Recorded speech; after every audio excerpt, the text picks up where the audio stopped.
Hello guys, welcome to Fiction Quest.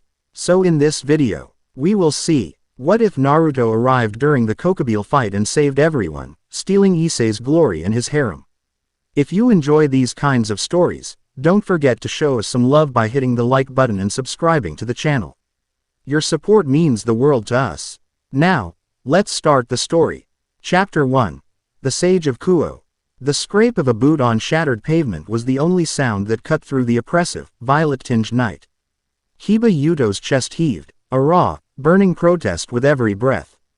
His recreated holy demonic sword of betrayer, felt like it weighed 1,000 pounds. The blade was chipped, the edge dulled from impacts it was never meant to withstand. He was on one knee, his blonde hair matted with sweat and grime, and he couldn't find the strength to stand. A few yards away, Kaneko Tuju was in worse shape. She was slumped against the cracked remnants of a water fountain, her small frame trembling with exhaustion. Her white hair was stained dark with blood, not all of it hers. She was consciously shielding Ossia Argento, who was huddled behind her, sobbing prayers to a god that, as far as they now knew, couldn't hear her. Didrag. One more. I just need one more boost. Issei Hyodo was on his back, his red boosted gear flickering like a dying ember on his left arm. He tried to push himself up, but his arms gave out, and he collapsed back onto the rubble. It's no use, partner, the Welsh dragon's voice echoed in his mind, heavy with a weariness that transcended centuries. Our stamina is depleted. His power, it's on another level. He's not even trying. Don't you dare say that. Issei spat, slamming a fist against the ground. I am Rias Gremory's pawn. Enough, Issei. Rias Gremory's voice was strained, stripped of its usual regal confidence. She stood, but barely. Her crimson hair, usually pristine, was stuck to her face with sweat and blood. Her school uniform was in tatters, revealing a deep, cauterized gash across her abdomen. She was holding her side, her free hand sparking with a pathetically small orb of power of destruction. It was unfocused, unstable. Akano Himahima, her queen, was slumped against the main school building. Her Miko robes were torn, and the sadistic, teasing smile that perpetually graced her lips was gone, replaced by a grimace of pain and pure, unadulterated fury. Her holy lightning, usually a torrent of divine judgment, was now just a faint, crackling static around her fingertips. They were all defeated, utterly and completely, and their enemies knew it. Zenobia Quarta lay half buried under a pile of desks, her body twisted at an unnatural angle. Her partner, Irina Shido, was unconscious beside her. Their Excalibur fragments, the very symbols of their holy purpose, were shattered and discarded across the courtyard. The church's finest, broken like dolls. Is this it? The voice boomed from above, dripping with a boredom that was more insulting than any taunt. Kokabiel, a cadre of the fallen angels, lounged on a throne of twisted rebar and concrete, his 10 magnificent black wings spread wide, blotting out the stars. He looked like a king surveying a particularly uninspiring painting. He hadn't moved from that spot in 20 minutes. Truly, is this all? He mused, tapping a clawed finger on his chin. This is the best the Devil King's little sister could muster. And the church's miracle children. Pathetic. A low, guttural growl rumbled from below him. A three-headed Cerberus, each head the size of a car, prowled the courtyard. It was toying with Kiba, nudging his prone form with one of its massive, magma-dripping snouts. Kiba hadn't the strength to even lift his sword in defense. I came here to start a war, Kokabiel sighed, the picture of theatrical disappointment. I came to light a fire so bright it would force Michael, Azazel, and your pathetic brother all to the field. I was hoping for a main course. He gestured to the beaten and broken peerage. You didn't even qualify as an appetizer. Rias grit her teeth, forcing her aura to flare. You will not. I will not what, little girl? Kokabiel's voice hardened, the boredom flashing into irritation. You are children playing at war. You have no idea what the Great War was. You have no comprehension of the power we wielded. He raised his hand. The air above him tore open, and light began to gather. It was not a holy, comforting light. It was a vicious, weaponized, piercing light. A spear. Then two. Then a dozen. 100. They formed a crown of blinding white energy above him, each one thrumming with enough power to level a city block. Issei. Rias screamed, a new, genuine terror in her voice. I'm trying, Issei roared, pushing himself to his knees. The gauntlet flared. Boost. It was a single, painful amplification. It won't be enough, eyes. Akeno called out, forcing herself to stand. A desperate, defiant storm of lightning and shadow gathering around her. Then we die together, Kiba yelled, finding his last reserve of strength. He stood, raising his broken blade, a final, futile gesture of defiance. Kokabiel just laughed. It was a cold, empty sound. Beautiful. Such pointless bravado. Your deaths won't even be remembered. He paused, then tilted his head, as if reconsidering. No, 100 small spears is too quick. It's not dramatic enough. If I'm going to send a message to Searzex, I should make it unforgettable. The 100 small spears dissolved. In their place, a new light began to form. It condensed, and condensed, and condensed, pulling in the very magical energy of the barrier around them. It became a single, blinding, sun-bright javelin of pure, destructive intent. This, Kokabiel whispered, a genuine, ecstatic smile spreading across his face, will carve out the entire city.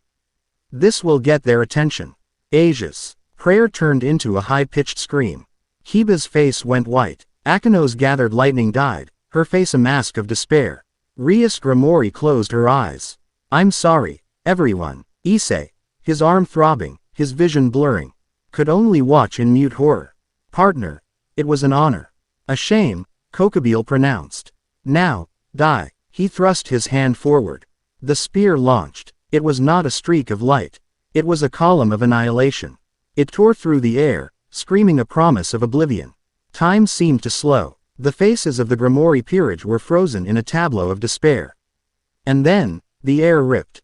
It wasn't a magic circle. It wasn't a teleportation array. It looked, Issei thought, like someone had punched a hole in the very fabric of the night sky.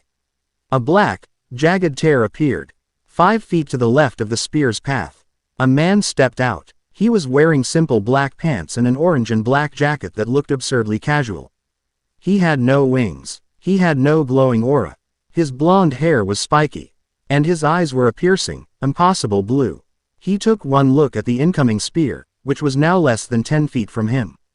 He saw the terrified, beaten children on the ground. He saw the 10-winged maniac laughing on his throne. He didn't erect a barrier. He didn't teleport. He didn't even shout. He simply lifted his hand. The spear of city-destroying holy energy. A weapon capable of starting a new great war, slammed into his waiting palm.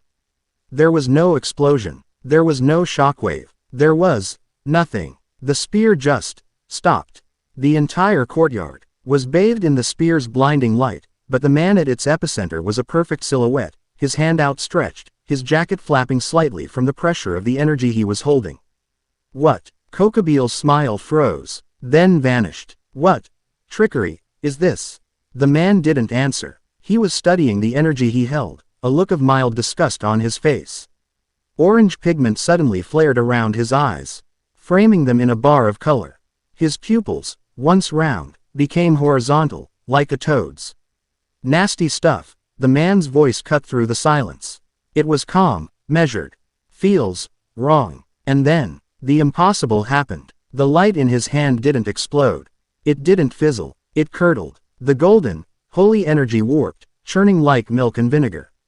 The man's hand, now glowing with a soft, orange aura of its own, began to dissolve the light. It wasn't repelling it. It was eating it. In 3 seconds, the city-destroying spear was gone. Just gone. The man lowered his hand, flexing his fingers. Absolute, profound silence reigned. Issei's mouth was open, but no sound was coming out. Rias's eyes, wide with a new, terrifying emotion, hope, were locked on the stranger. Kokabiel, for the first time, leaned forward from his throne, his boredom completely, utterly gone. Who? He snarled, his voice a low growl. In the name of the void, are you? The blond man finally looked up at him. His orange-rimmed eyes scanned the scene. The broken kids, the crying girl, the unconscious knights, the arrogant tyrant on his throne of junk. His eyes, when they finally settled on Kokabiel, were cold. Doesn't matter who I am, he said, his voice deceptively light. Looks like I'm just in time to crash the party. The rage that flashed across Kokabiel's face was primal. He had been interrupted. His grand statement, his masterpiece of destruction, had been caught like a thrown ball. Insolent insect, he roared. You dare, Cerberus, kill him, tear him apart. The three-headed hound, which had been watching with confusion, obeyed instantly. With a bark that sounded like a volcano erupting, it bounded across the courtyard. Three massive, fanged maws, dripping with shadow and fire, lunged for the man. Get out of there, Rias screamed, her political mind already racing. He's not a devil, not a fallen, not an angel. What is he? The man didn't move, he didn't dodge, he just watched the enormous beast pounce. At the last second, he settled into a low, strange stance. He didn't rear back for a punch. He didn't gather energy for a blast. He just waited. As the dog's central head lunged, its jaws wide enough to swallow him whole, the man palm thrust the air in front of him. He didn't even touch the dog. A ripple, invisible to most, burst from his palm. It looked like a heat haze, but it was solid, potent. It was an aura of pure, unadulterated nature. Kaneko Tuju, a Nekomata, was the only one who truly felt it. Her eyes shot wide, her breath hitched. Senjutsu, she whispered, stunned. But, it's so warm. The ripple of energy washed over Cerberus. The effect was instantaneous and horrifying. The monster froze mid-lunge. Its snarl of rage was locked in place. It wasn't frozen in ice. It wasn't stopped in time. It was stiffening. Its black fur, its dripping saliva, its glowing red eyes, they all turned a dull, flat, lifeless gray. Cerberus, the legendary guardian of the underworld, had been turned to stone. It hung in the air for a single, impossible moment, a perfect statue of its own aggression, before its immense weight took over. It crashed onto the pavement, not as a creature of flesh and magic, but as a mountain of granite. It shattered into 1,000 pieces, a cloud of gray dust rising where the monster had been. The blond man stood up, brushing a fleck of stone dust off his shoulder. He didn't even, Kiba stammered, his broken sword falling from his numb fingers. Akino's smile was gone. It was replaced by a sharp, analytical, hungry stare. Era, he didn't kill it, she breathed, her mind racing. He changed it. He overloaded it with nature energy. He turned its own life force against it. Kokabiel was standing now. His throne of rebar clattered to the ground behind him. His 10 wings were flared, a sign of genuine agitation. A sage, he hissed. You are a sage. What kind of sage turns a being of pure demonic energy to stone? The quiet kind, the man replied, and he started walking. It doesn't matter, Kokabiel roared, his composure cracking completely. No mortal, sage or not, can stand against a Kadri. You are one, they are nothing. I will show you the difference. He raised his hands, and the air shrieked as a dozen, then 2 dozen, then 50 spears of pure light materialized around him. Rain down, erase him. The spears hammered down, a storm of holy annihilation aimed at a single, walking man. No, Rias shouted, trying to move, to raise a shield, but she was too weak. The man didn't even flinch. He just kept walking. As the first spear came within 5 feet of him, a golden aura exploded into life. It wasn't holy. It wasn't demonic. It wasn't the warm, natural energy from before. This was something else. It was a roaring, violent, living cloak of golden chakra that wrapped him in the form of a long coat, black Magatama symbols appearing around his neck. The light spears hit the golden cloak, and evaporated. Like raindrops on a star, they splashed against his aura and were gone. He didn't slow down. He just walked through the entire barrage. The ground around him was exploding, craters being carved from the impacts, but he was pristine, untouched, a golden god walking through a hailstorm. Kokabiel's eyes were wide with genuine, animalistic fear. What is that energy? My turn, the man's voice said, echoing from within the golden shroud. He vanished. A crack like a thunderclap split the air. The pavement where he was standing fractured. He was in front of Kokabiel. Before the fallen angel could even think to raise a shield, Kokabiel, a being of immense speed, saw only a golden blur. He felt a fist, not a punch, but an open palm, tapping him gently on the chest. Wah! A second ripple of senjutsu, this one precise, surgical, and infused with the golden power, pulsed from the man's palm. It wasn't aimed at Kokabiel's body. It was aimed at his wings. Kokabiel screamed. It was a raw, guttural, agonized sound. His 10 black wings, the very symbol of his power and station, froze. They turned the same flat, lifeless gray as the Cerberus. They became stone, and they were heavy. With a sound of cracking and tearing, the 10 massive, stone wings snapped off Kokabiel's back. He was just a man with 10 bleeding, shattered stumps where his glory had been. He plummeted, no longer able to fly, and crashed into the ground, landing in the dust of his own pet. He tried to scramble up, his hands clawing at his back, his mind broken by the loss. My wings, my wings, he shrieked, a sound of pure, insane horror. You filth, you vermin, what did you do to me? The golden man landed softly on the ground a few feet away. His aura receding slightly, though his eyes still held that cold, sage-like power. I told you, he said, his voice flat. I hate bullies. He looked at the screaming, broken figure. And I really hate people who make kids cry. I'll kill you, Kokabiel roared, his rage overcoming his sanity. I'll kill you. I'll take this whole planet with me. He thrust his one remaining hand forward, pouring every last ounce of his divine and demonic power into a single, final attack. A sphere of chaotic, swirling light and darkness, utterly unstable, began to form. He was going to self-detonate. The man just sighed. You're really not listening, are you?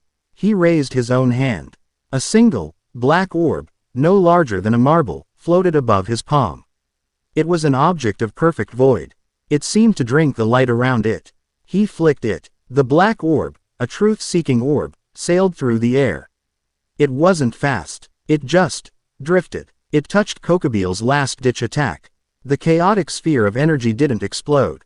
It didn't fizzle. It imploded. It was unmade, nullified, reduced to nothing. The black orb then continued, unbothered, and tapped Kokabiel on the shoulder. The fallen angel froze, his scream cut off. The black orb stuck to him, and in an instant, all of his energy, his holy power, his demonic power, his very life force, was drained out of him, flowing into the orb. He didn't die. He just stopped. His eyes rolled back, and he collapsed, unconscious, his body smoking, not with power, but with simple, mundane heat. He was just a man. Broken, powerless, and alive. The man held out his hand. The black orb, now glowing faintly, flew back to him and dissolved into his golden cloak. The cloak itself then faded. The orange pigment around his eyes receded. The golden fire was gone. The oppressive, violet barrier around the school shattered, its power source Kokabiel now inert. The clean, cool night air of Kuo town rushed in, smelling of pine and distant rain. Silence. Issei was just staring. The boosted gear had long since faded from his arm. He, who had been preparing for a noble, heroic sacrifice, had done nothing. He had been a spectator. He felt a cold, hollow emptiness that had nothing to do with exhaustion. He felt, for the first time in his new life, completely and utterly useless. Didrag, the mighty heavenly dragon, was just as stunned. Opening square bracket ... What? The dragon's voice echoed, not with power, but with pure, unadulterated confusion. That power, it erased the holy energy. It negated his power. It wasn't dragon. It wasn't devil. It wasn't anything. Kiba forced himself to his feet, leaning on a shard of his own sword like a cane. He was looking at the blonde man not as a fighter, but as a phenomenon. Akano fanned her face. Her era smile finally returning, but this time it was different. It wasn't a mask. It was genuine, electric, and sharp. My, oh my, she whispered, her gaze tracing the man's form. What are you, I wonder? A flash of silver and blue light, and a new figure appeared. A woman in a pristine, French-made outfit, her silver hair braided, her expression one of perfect, icy calm. Graphia Lucifuge, the queen of Searzek's Lucifer. She had arrived, expecting to find Rias's peerage in tatters, to step in and stop Kokabiel herself. Instead, she found this. Her eyes, the only part of her that ever betrayed emotion, went wide. She scanned the scene with terrifying speed. Rias's peerage, battered but alive. The church knights, unconscious but stable. The dust of a Cerberus. And, in a crater, a powerless, unconscious, de-winged Kokabiel. Her legendary, unshakable calm cracked. It was a micro-expression, a flicker of pure disbelief, but it was there. Her gaze snapped to the only person left standing. The blonde man in the strange jacket. Who? She demanded, her voice tight. Are you? The man ignored her. He walked over to the unconscious Kokabiel. He pulled a blank scroll and a small brush from a pouch on his hip. With a few practiced strokes, he painted a seal on the scroll, then placed it on Kokabiel's forehead. With a poof of smoke, Kokabiel's body was gone, sucked into the scroll. The man rolled it up and tucked it neatly into his jacket. He'll be quiet now, he said. Miles away, on the tallest building in Kuo, a young man with silver hair and dragon-like armor on his back clicked his tongue. The green jewel set in his gauntlet flared with light. Albion. The young man, Valley Lucifer, hissed to his dragon. Did you see that? That energy. It wasn't holy, it wasn't demonic. It wasn't dragon. It just was. It ate the holy light. It nullified the fallen's power. The ancient, deep voice of the White Dragon Emperor replied, a tremor of something new in its tone. Opening square bracket ... I saw. It petrified the beast. It unmade the spears of light. That is not a sacred gear. That is something else. Something older. Valley's lips peeled back in a feral grin. Find him, Albion. Find out what he is. His voice dropped to an obsessed whisper. I want to fight him. Back in the shattered courtyard, the blonde man finally turned to face the assembled group. He looked at the maid. He looked at the red-haired girl, the lightning priestess, the cat girl, and the crying nun. He gave them a slightly sheepish, tired grin. It was the grin of someone who had just finished a very, very long day at work. Sorry about the mess, he said, rubbing the back of his neck.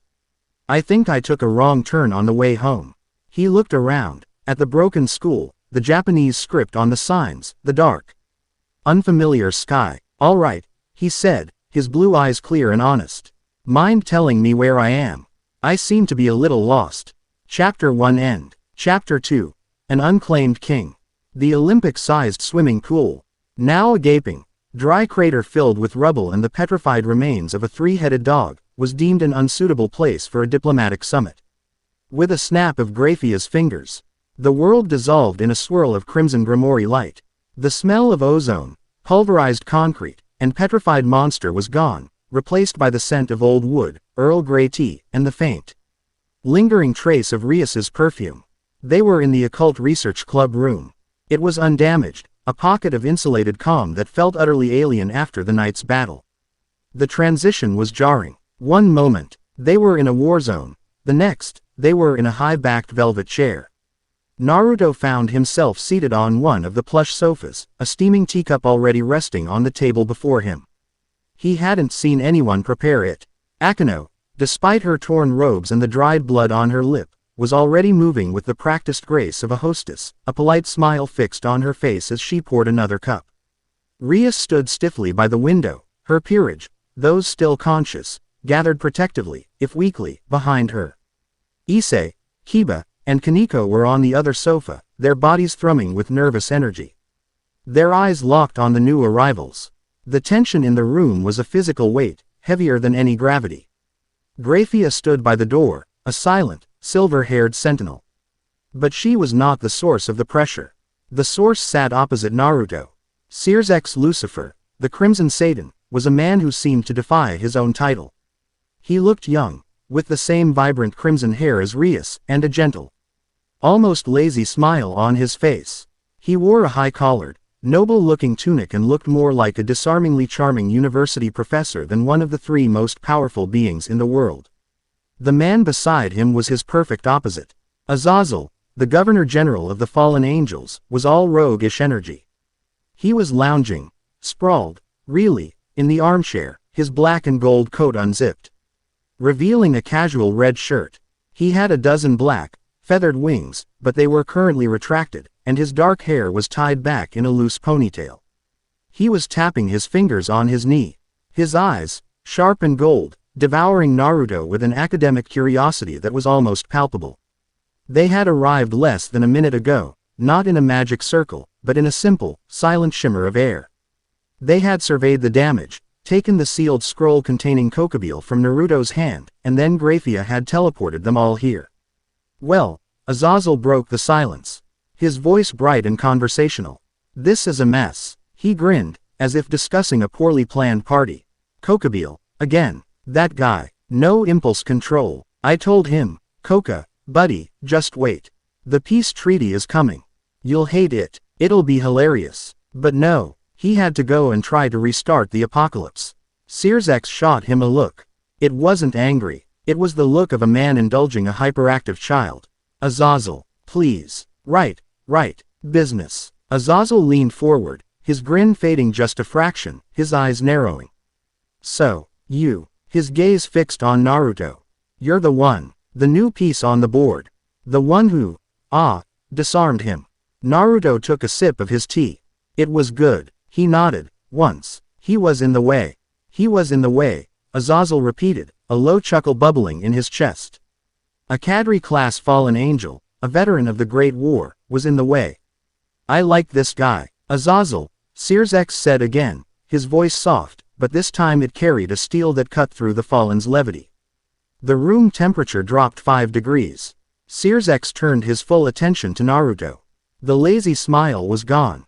His eyes, a precise match to Rias's blue-green, were not unkind, but they were ancient. Powerful, and unfathomably deep. We owe you a debt of gratitude, Searsex began, his voice a smooth, kingly baritone. You saved my sister. You saved her peerage. And you prevented a war that would have cost millions of lives. The underworld, and indeed all factions, are in your debt. Naruto waved a hand, dismissing the formality. He was hurting people. I stopped him. That's all. A simple answer, Searsex said, his smile returning, though this time it didn't reach his eyes. But you'll forgive me if the how is somewhat pressing. Grafia's report, and my sister's own, is incomplete. They described a power that none of us have ever encountered. Azazel couldn't contain himself. He shot up, walking over to Naruto, crouching down to look at him eye to eye. They said you ate a spear of holy light. Ate it. Then you petrified a Cerberus. Not with magic, not with a spell, but within an aura. And then you nullified Kokabiel's power. Just poof. Gone. Like you hit a switch. He was vibrating with excitement. So, I'm dying to know. What is it? Is it a Longinus? A new breed? A mutation of a sacred gear? Is it a subspecies, divine dividing perhaps, but on an evolutionary? Quote. Azazel, Searsex sighed. Right, sorry. Azazel stood up, pacing. My point is, what are you? A new god, a forgotten entity, a spirit from the dimensional gap that gained sentience. The questions hung in the air. Rias and her peerage leaned in. This was the real question. What was he? Naruto looked from the pacing fallen angel to the still, regal devil king. He considered his answer. He could lie. He could be evasive. But he was tired. Tired of games. Tired of politics. And he was pretty sure these men, powerful as they were, wouldn't know what he was talking about anyway. Honesty was simpler. I'm human, he said. The answer was so simple, so absurd, that it stunned the room into silence again. Issei, who had been nursing his bruised ego, scoffed. Human. No way. No human can do that. Naruto's gaze flicked to him. It wasn't unkind, but it was firm. I am. Or, I was. Mostly. He turned back to the leaders. My power is called chakra. It's the energy of my world. And I'm not from this world. Searsex's eyebrow raised. Azazel froze mid-pace. Not from this world, Searsex repeated, slowly. You mean, an alternate dimension. Another plane. Something like that, Naruto said with a shrug. I was traveling, trying to find a way home, and then, well, not home. Just a place. My trip got cut short. I ended up in your courtyard. You know the rest. Azazel looked like he'd just been handed the answer to the universe. Chakra, a different energy source entirely. Not demonic, not holy, not draconic, a parallel system. Oh, the research, the possibilities. What's its base? What are its properties? How do you manipulate it? Is it spiritual? Physical? Both. Both, Naruto said, cutting off the rapid-fire questions. It's complicated. Searsex held up a hand, silencing Azazel. His gaze was intense. You say this chakra is the power of your world. And you are human. Forgive me, but the power you displayed, it dwarfed a Kadri. Are all humans from your world so capable? The implication was clear. Are there more of you? Are you an invasion? Naruto finally understood. This wasn't a thank you. It was an interrogation, a threat assessment. He let out a small sigh, placing his teacup down. No, he said, his voice losing its casual warmth, becoming flat, final. Not all. Just me. You'll understand our skepticism. Searsex said, his voice still polite. A new being, from a new world, wielding a new power, who arrives and single-handedly defeats one of our greatest traitors. We cannot simply take you at your word. We need a demonstration. A way to understand what it is we are dealing with. A demonstration? Naruto asked. A small one, Azazel said, his academic curios. Ity now tinged with a governor's authority. Just let us feel it. This chakra. Let us gauge what it is. Rias tensed. Searsex. He is our guest. He saved us. And we are eternally grateful. Rias, Searsex said, not taking his eyes off Naruto. But as a king, I cannot allow an unknown, uncategorized power of this magnitude to exist in my sister's territory without knowing what it is. It is a matter of national security. The room was silent. The request was not a request. It was an order. Naruto looked at Searsex. He saw the king behind the kind brother. He saw the weight of a nation, the paranoia of a leader. He'd seen that look 100 times in the mirror, back when he was Hokage. He respected it, and he would answer it. Fine, Naruto said. He pushed himself up from the sofa. He stood in the small open space between the sofas and the desk. Graphia-san. The silver-haired maid flinched. It was the first time he'd addressed her. Yes, you're his queen, right? His strongest. Graphia's icy calm returned. I am the strongest queen. Good. Naruto nodded. Get ready. Searsex tensed. What are you? You want to feel my power? Naruto asked, his voice quiet.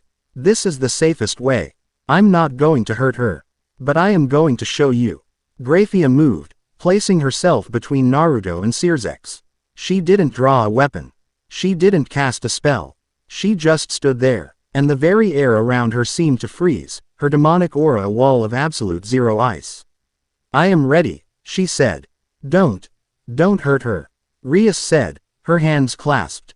Naruto just smiled, a sad, tired smile. I'm not a monster. He closed his eyes. For a moment, nothing happened. He was just a man, standing in a room. Then, he opened them. They were no longer blue. They were a burning, sunset orange. With the horizontal toed pupil. The orange pigment of sage mode flared around his eyes. And he released it. He didn't attack. He didn't move. He just let go of the smallest fraction of his control. It was not an explosion. It was a sunrise. A wave of power poured out of him. It wasn't demonic, so it didn't feel evil. It wasn't holy, so it didn't burn. It was the power of the world itself. It was the crushing weight of the ocean, the unshakable stillness of a mountain, the raw, limitless life of an ancient forest. It was Senjutsu. Kaneko, a being of nature herself, gasped, her eyes wide. Her cat ears popping out. It was suffocating. It was beautiful. Issei felt his boosted gear flicker into existence on his arm, not in challenge, but in terror, Didraig letting out a low, subconscious groan in his mind. Azazel's jaw dropped. His academic curiosity vanished, replaced by pure, wide-eyed awe. He felt like a physicist who had just seen gravity bend. Graphia, the strongest queen, was at the epicenter. The wall of icy demonic power she had projected shattered like glass. It didn't just break. It dissolved, evaporated under the pressure of an energy so much older and purer than her own. Her knees buckled. Her perfect, emotionless face was slick with a sudden, cold sweat. She choked, her hand flying to her throat, as if the very air had been replaced by something too thick, too rich to breathe. She was the strongest tree on the mountain, and the entire mountain had just decided to move. She didn't fall. Her pride, her training, it wouldn't let her. But she was on one knee, trembling, her head bowed. Pinned by a pressure she couldn't even begin to fight. Stop. It was Searsex. His voice was no longer soft. It was a command. The pressure vanished. Instantly, Naruto's eyes faded back to blue. He was just a man in an orange jacket again, breathing calmly. Graphia fell forward, catching herself on her hands, gasping for air. Graphia. Rias rushed forward, but the maid held up a shaking hand. I am fine, she managed, her voice strained. She pushed herself up, her composure shattered, her eyes fixed on Naruto with a new, profound respect that bordered on fear. What was that? Rias whispered, looking at her brother. Searsex wasn't looking at Rias. He was staring at Naruto. His gentle smile was completely, totally gone. His body was rigid, and for the first time, Rias could see the thing her brother truly was. The Crimson Satan, a crimson-black aura, shot through with static lightning, was rolling off him in waves. It was not an attack. It was instinct. It was the power of destruction, his body's primal response to an apex predator. He had just seen his queen, a being of ultimate class power, brought to her knees by a glare. And his own power was screaming at him that the thing in front of him was a threat. The room was vibrating. The teacups on the table cracked. The very atoms in the air were screaming to unmake themselves around the Devil King. Azazel had backed up, his wings half unfurled defensively. Searsex, calm down, buddy. I don't think he's hostile. Be still, Searsex said, his voice a low, vibrating hum. Naruto just watched him. He saw the power. He saw the instability. He saw the threat it posed to everyone in the room. You should get that under control, Naruto said, his voice calm. You're going to break your sister's things. Quote, you. Searsex's aura flared. Naruto sighed. Fine. He lifted his right hand. A single black orb, the size of a gumball, emerged from his palm. It was not an attack. It was just there. It floated, a perfect sphere of nothing. It was a hole in the world. The power of destruction, that all-consuming, all-erasing crimson-black aura, touched the sphere.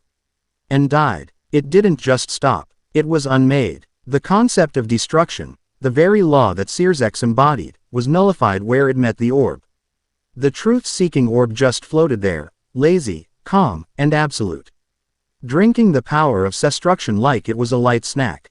Searsex's eyes widened. His aura, his power, the thing that made him Satan, retracted instantly, pulling back as if from a white-hot flame. He stared. At the orb. At the man. The orb drifted back to Naruto's hand and dissolved back into his skin. The room was so quiet, Issei could hear the ringing in his own ears. Searsex Lucifer, the great Devil King, the strongest being in the underworld, just blinked. He stared for 1 second more. 2. Then, he did something no one expected. He smiled. It wasn't his lazy, polite smile. It was a genuine, wide, relieved smile. And then he laughed. It was a deep, booming, joyous laugh that shook the room almost as much as his power had. Ha! Ha ha ha! Ha ha ha ha! He leaned back, putting a hand to his forehead. Oh, dear. Well, that's certainly an answer. Azazel, seeing the tension shatter, let out a breath he didn't know he was holding. Searsex, you, all right there. I am more than all right. Azazel, Searsex said, his voice full of mirth. He looked at Naruto, his eyes sparkling with a new, profound, and total lack of hostility. Do you have any idea what you just did? Naruto shrugged. You were making a mess. Yes, I suppose I was. Searsex composed himself, straightening his tunic. You, an unknown being, from an unknown world, yo. You just nullified the power of destruction. He shook his head, as if clearing it. My power, it erases things. It doesn't get erased. Nothing in this world stops it. Not holy, not draconic. It just is. Except that, Naruto said, tapping the back of his hand where the orb had been. It's called a truth-seeking orb. It nullifies, well, pretty much anything. It's a pain to make, though. Truth-seeking orb, Azazel whispered, his eyes gleaming. He was already pulling out a notepad. Fascinating, fascinating. Searsex's entire demeanor had changed. The king was gone. The worried, intrigued brother was back. This changes things. This changes everything. Rias finally found her voice. She, who had known her brother her entire life, who had never seen him anything but perfectly in control, had just watched him lose that control, and then be checked like a child. She was in awe, and she was a Gremory. She saw the political landscape of her entire world tilting on its axis, and this man was the new fulcrum. She had to act. Naruto-san, she said, her voice clear and regal, stepping forward. Naruto turned to her. You were without a home. You were without a place, she said, her Gremory red hair seeming to glow. You have saved me, and my family, more than once this night. I, Rias Gremory, wish to offer you a place. Rias, Searsex said, surprised. I offer you, she said, her voice strong, a place in my peerage. As my king. The word hung in the air. A king piece. The ultimate statement. It was a proposal, in more ways than one. It was an offer of power, of prestige, of belonging. Issei's heart stopped. He felt a new, hot, prickling sensation. It was a jealousy so profound it made him sick. King. He was a pawn. And this guy. Akino's smile widened. Oh, this was good. Naruto just looked at Rias. He saw the political calculation in her eyes. But he also saw the genuine, desperate hope underneath it. The hope that this power, his power, could be bound to her. Could protect her. He smiled, and it was a gentle, almost sad smile. That's a very kind offer, Rias-san, he said. But I can't accept. Rias's face fell. What? But why? You would be. I'm not anyone's. Peace, he said, simply. He wasn't angry. He was just stating a fact. I've spent my whole life being a tool for other people. A weapon. A symbol. I'm done with that. He looked around the room. At her friends. But this place is interesting. And you all seem to be magnets for trouble. He gave her a small, genuine grin. I'll stick around. I'll watch your back. You can consider me your protector, not your servant. This was better than her offer. And worse. He wasn't bound to her. But he was choosing to stay. He was a free ally. Ally who had just made her invincible brother back down. The political power of that, it was staggering. Issei, however, only heard the protector part. His desperation to prove himself, to reclaim his role as the main character. Boiled over. Hey, he blurted out, standing up, his voice cracking. I'm Rias's. I'm her pawn. I'm the one who protects her. He trailed off. Naruto's casual, blue-eyed gaze had settled on him. It wasn't threatening. It wasn't angry. It was just calm. An unshakable, mountain-like calm. It was the gaze of a man who had faced down gods, and Issei, in that moment, felt small. He felt like a child shouting at a general. She can speak for herself. Right, Rias? Naruto asked, his gaze still on Issei, but the question directed at her. Rias looked at Issei, her pawn, who was puffing himself up, and then at Naruto, the man who had nullified her brother. She felt a new, sudden, empowering wave of confidence. Yes, Rias said, her voice clear. I can. Issei deflated, slumping back onto the sofa, his face burning. Didraig, in his mind, was silent. Akino giggled. It was a light, musical sound that completely broke the last of the tension.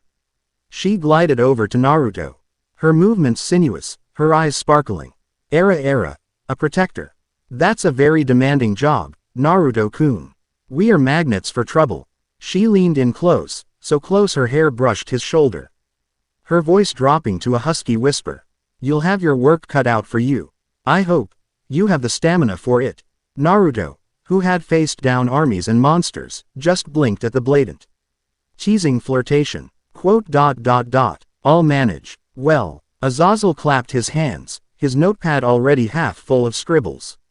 This has been fascinating. A new energy. A new world. Naruto-kun, you and I are going to have long talks. I have grants. A research position. You could have your own lab in the Gregory. We'll discover. No thank you, Azazel-san, Naruto said, politely. I'm not a scientist. A shame. A true shame. Azazel lamented. Indeed. Searsex stood, his kingly composure fully restored. Well, Naruto-san, it seems we have an irregular situation. You are not a devil, nor do you wish to be. But you are, without question, the most powerful single entity now operating in this territory. A territory that is, I remind you, under Gremory control. He put a finger to his chin. We can't just leave you. It's a political nightmare. So, we'll have to create a position for you. He smiled. Henceforth, by decree of the great Satan Searsex Lucifer, you are named the Special Protector of Kuo.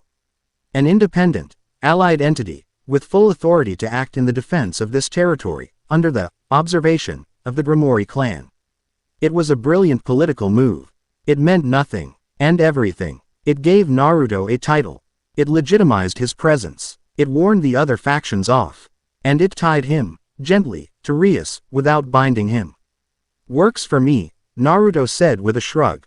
Excellent. Searsex clapped. Well, we must be going. We have a traitor to process and a peace treaty to hastily rewrite. He and Azazel shared a dark look. Kokabiel's actions, and Naruto's existence, had just thrown a massive wrench in the upcoming summit. Azazel grinned at Naruto. Don't be a stranger, kid. We are going to talk. With a final nod from Searsex and a last curious look from Graphia, the three leaders vanished in a crimson flash. The room was silent again. But the tension was gone. It was replaced by a buzzing, stunned exhaustion. Naruto let out a long breath and sat back down on the sofa. He'd been on for hours.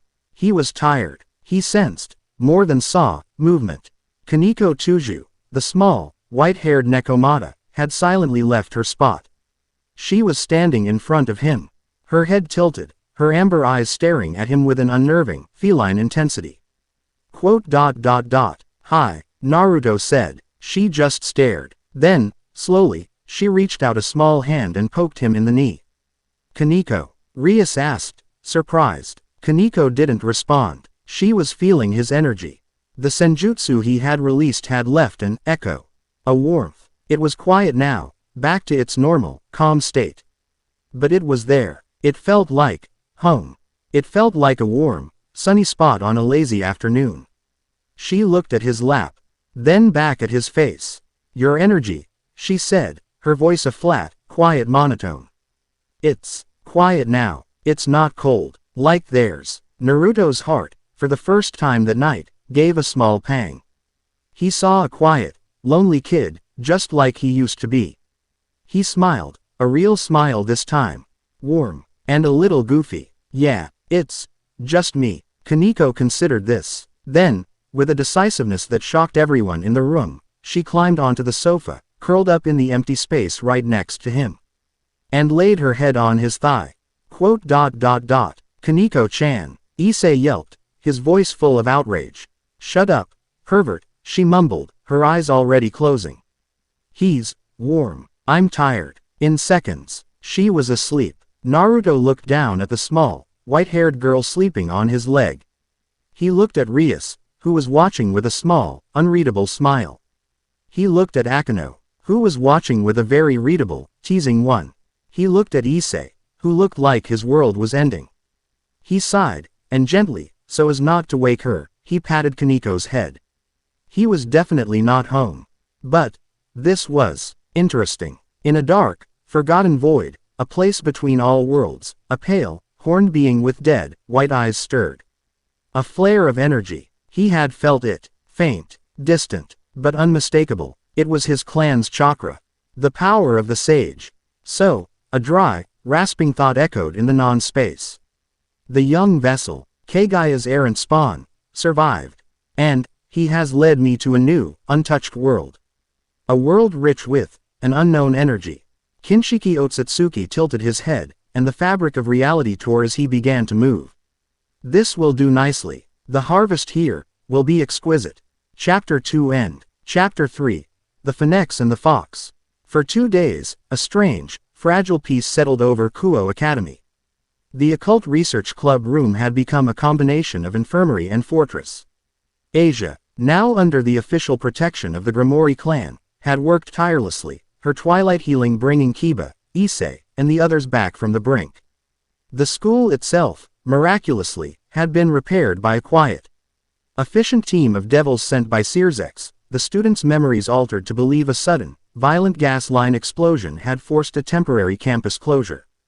The new normal was different. Kaneko rarely left Naruto's side. She wasn't clinging, or even talking much. She just existed in his personal space. She was currently curled up on the long end of the sofa, a bag of chocolate bars on her stomach, fast asleep, while Naruto sat at the other end, reading a tattered, leather-bound book Rias had given him on modern demonic hierarchies. He found it wildly impractical. Akano hummed as she poured him a fresh cup of tea. Her gaze lingered on him, her smile no longer just a flirtatious mask.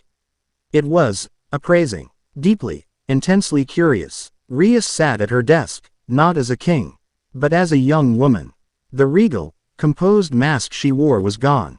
She was pensive, her chin resting on her steepled fingers, her eyes distant. Kokabiel was gone. The immediate threat was gone. But her real prison remained. Issei, for his part, was vibrating with a frustrated, hormonal energy. He was desperate to reclaim his relevance. He'd spent the last 48 hours doing push-ups, running laps, and yelling at Ddraig in his head, trying to unlock some new, secret power. His every attempt to impress the girls was met with distraction. Their focus, their gravity, had shifted. It had shifted to the blonde man on the sofa who was reading. "This riser," Naruto said, not looking up from the book. "This part about him is weird. Immortality through high-speed regeneration." Rias tensed, her pensive mood shattering, replaced by a cold, familiar dread. "What about him? It's just imperfect immortality. It's not true immortality. It's just a bloodline trait. It's sloppy." He turned a page. Akano giggled. Era, Naruto-kun. Only you could read a description of the Phenex clan's divine gift and call it sloppy. "It is," Naruto said with a shrug. "True immortality is a state of being. This is just fast healing. It burns a lot of energy. It's inefficient." Before Rias could respond to the absurd, casual dismissal of a power that haunted her nightmares, the air in the room changed. It grew hot, stifling. The smell of tea was replaced by sulfur, brimstone, and, was that, cologne? A magic circle, a violent, fiery orange, blah, zed into existence in the middle of the room. It was not polite. It was an intrusion. From the pillar of flame, a man stepped out. He was blonde, but in a way that felt artificial, too perfect. He was dressed in a crimson, high-collared suit that looked like it cost more than the entire school. He was handsome, in a sharp, pointed, arrogant way. This was Riser Phenex. "Rias, my darling," he announced, his voice smooth and oily. Spreading his arms wide, "Riser has come for you. Your little vacation is over." He was followed by his peerage, a woman in a severe, blue dress, his queen, Ubeluna, and a dozen other figures. Male and female, all clad in matching uniforms, all of them wearing the same, arrogant smirk as their master. They fanned out, filling the room, their combined demonic auras a heavy, suffocating blanket. Rias shot to her feet, her face pale. "Riser, what is the meaning of this?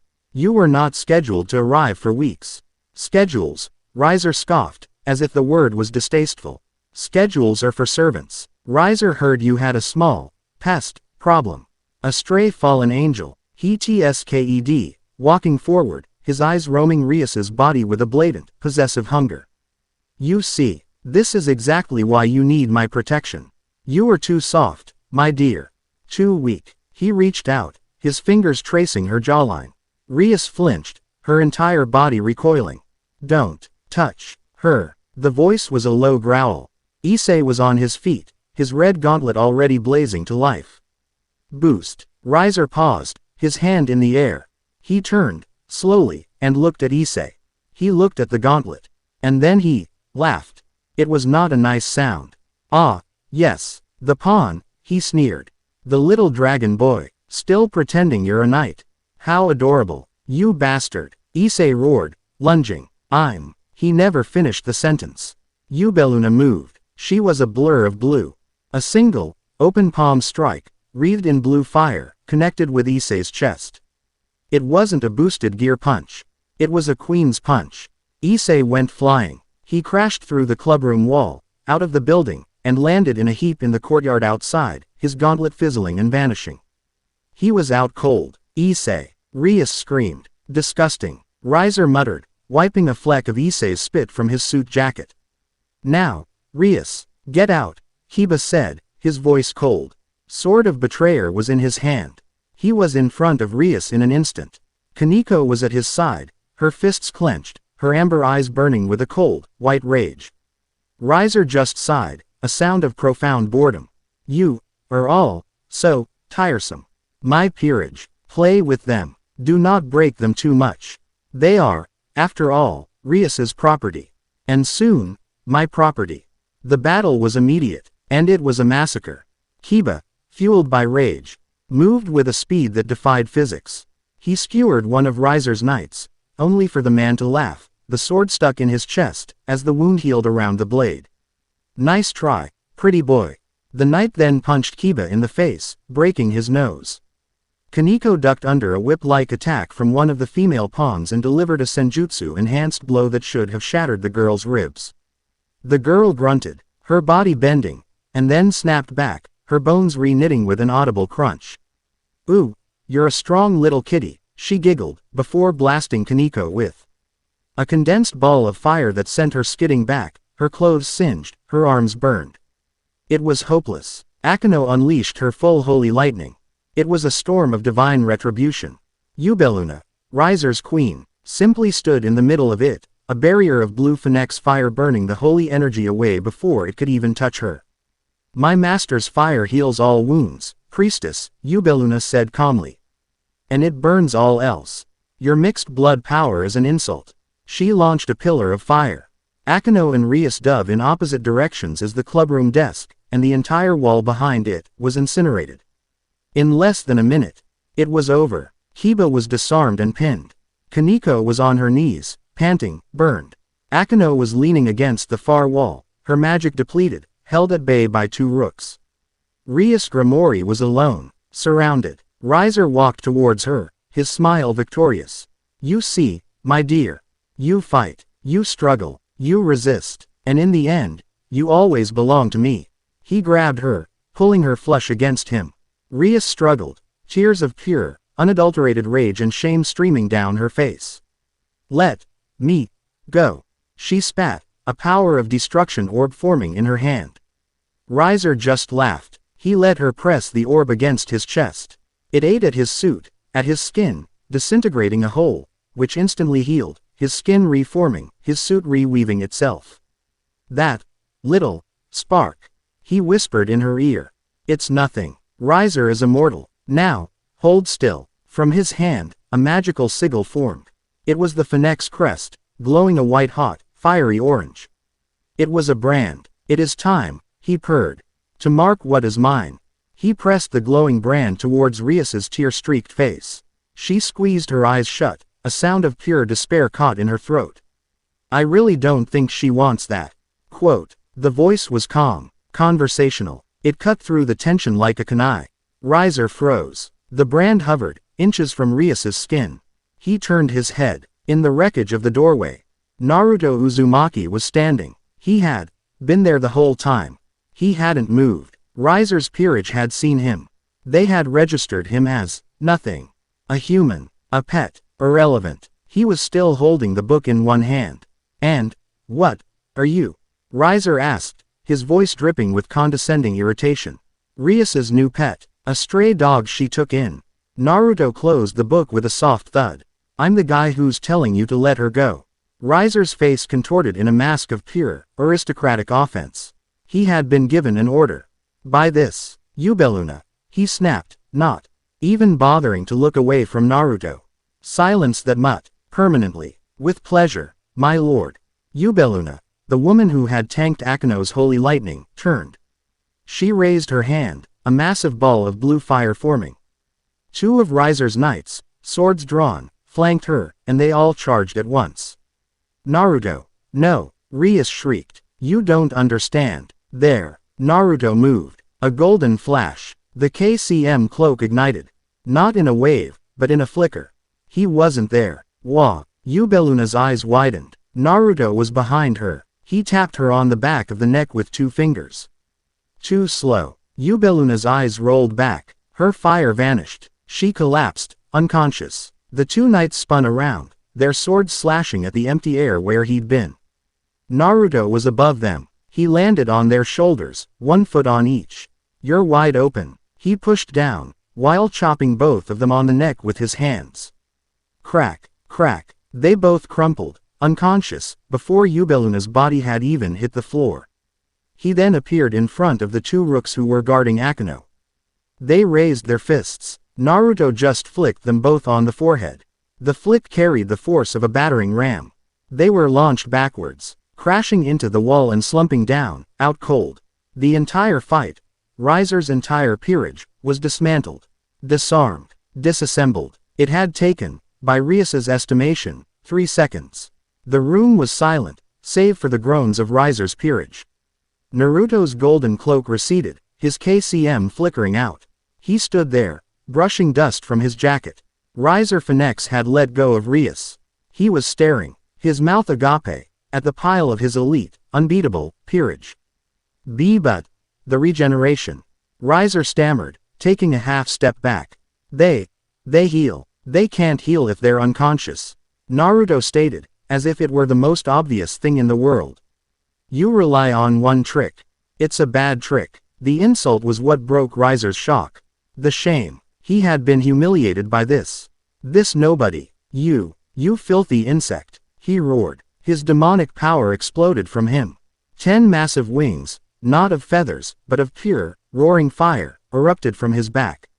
The temperature in the room tripled. I am Riser Phenex. I am a high-class devil. I am immortal. He launched a tidal wave of Phenex fire at Naruto. It was a torrent of orange, healing, destroying flame. Naruto just stood there. The KCM cloak flared to life again. The fire hit him, and parted. Like water around a stone, the undying flames split, splashing harmlessly against his golden aura. Nullified by a chakra far older and far more potent. Naruto walked through the firestorm. Untouched, unbothered, impossible. Riser breathed, his fire dying in his hands. My fire.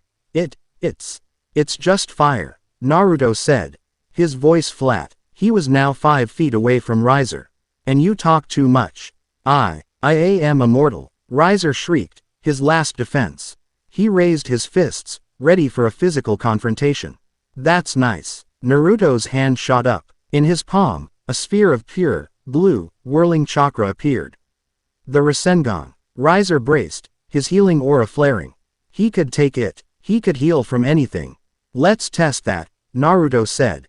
The orange energy of Sage Mode poured into the blue sphere. It changed. The sound of 1,000 birds chirping stopped, replaced by a low, heavy thrum, like a mountain grinding. A faint, shuriken-like ring of chakra appeared around the orb. Sage Art. Rasengan. Naruto didn't punch Riser. He pushed. He pressed the churning orb of natural energy against Riser's chest. AAR. RGH. It was not a scream of pain. It was a scream of violation.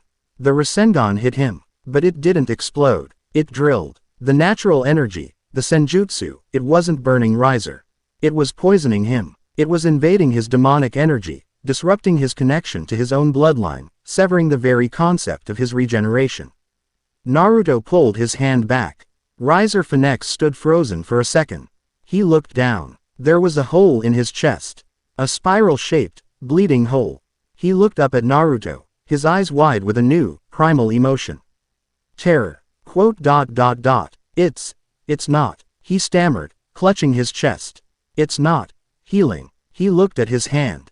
It was red, his own blood, and it was staying there. He choked, and fell to his knees. The immortal Riser Phenex was bleeding out. What are you? He gurgled. Before Naruto could answer, a new magic circle, 10 times the size of Riser's, blasted the ceiling open. What is the meaning of this?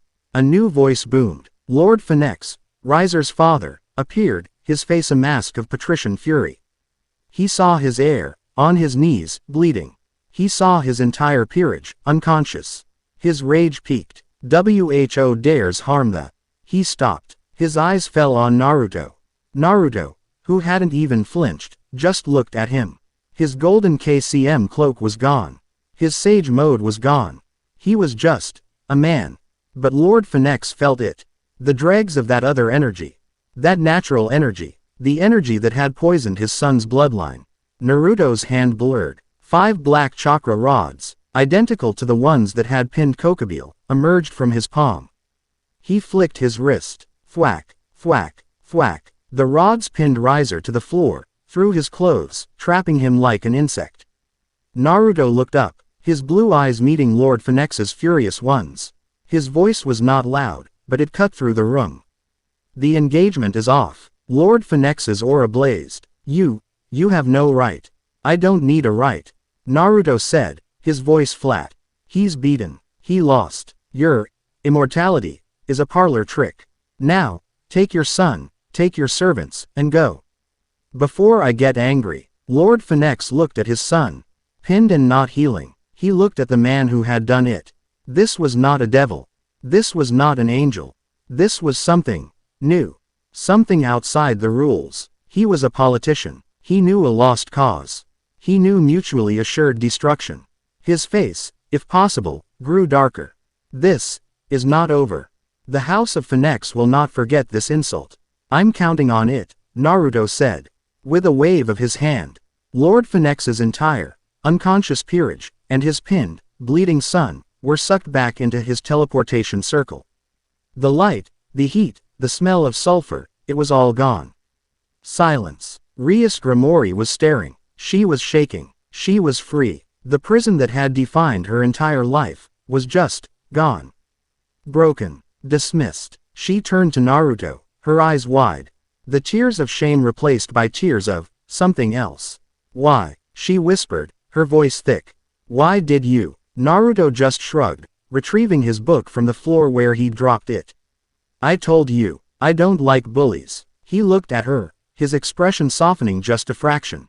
And I don't like people being treated like property. Rias's legs gave out. She didn't fall. Hiba and Akino were there, holding her up.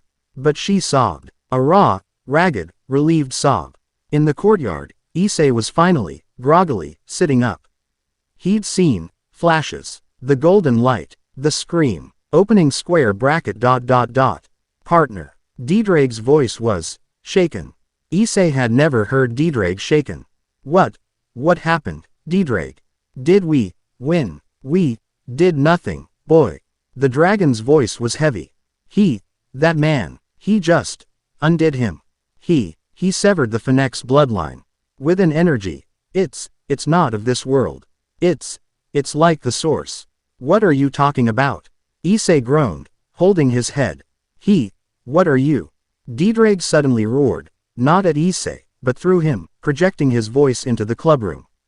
That power, that natural energy, it didn't just overpower his flames, it severed his very nature. What are you? The entire Gremory peerage, inside, jumped. The voice was booming from nowhere. Naruto just tilted his head. He looked towards the wrecked wall that led to the courtyard. You're Didraig, right? Naruto called out, his voice casual. The Welsh dragon. You're loud. Everyone froze. Rias. You can hear him. Issei, stumbling in, he can hear you. Opening square bracket ... You can hear me.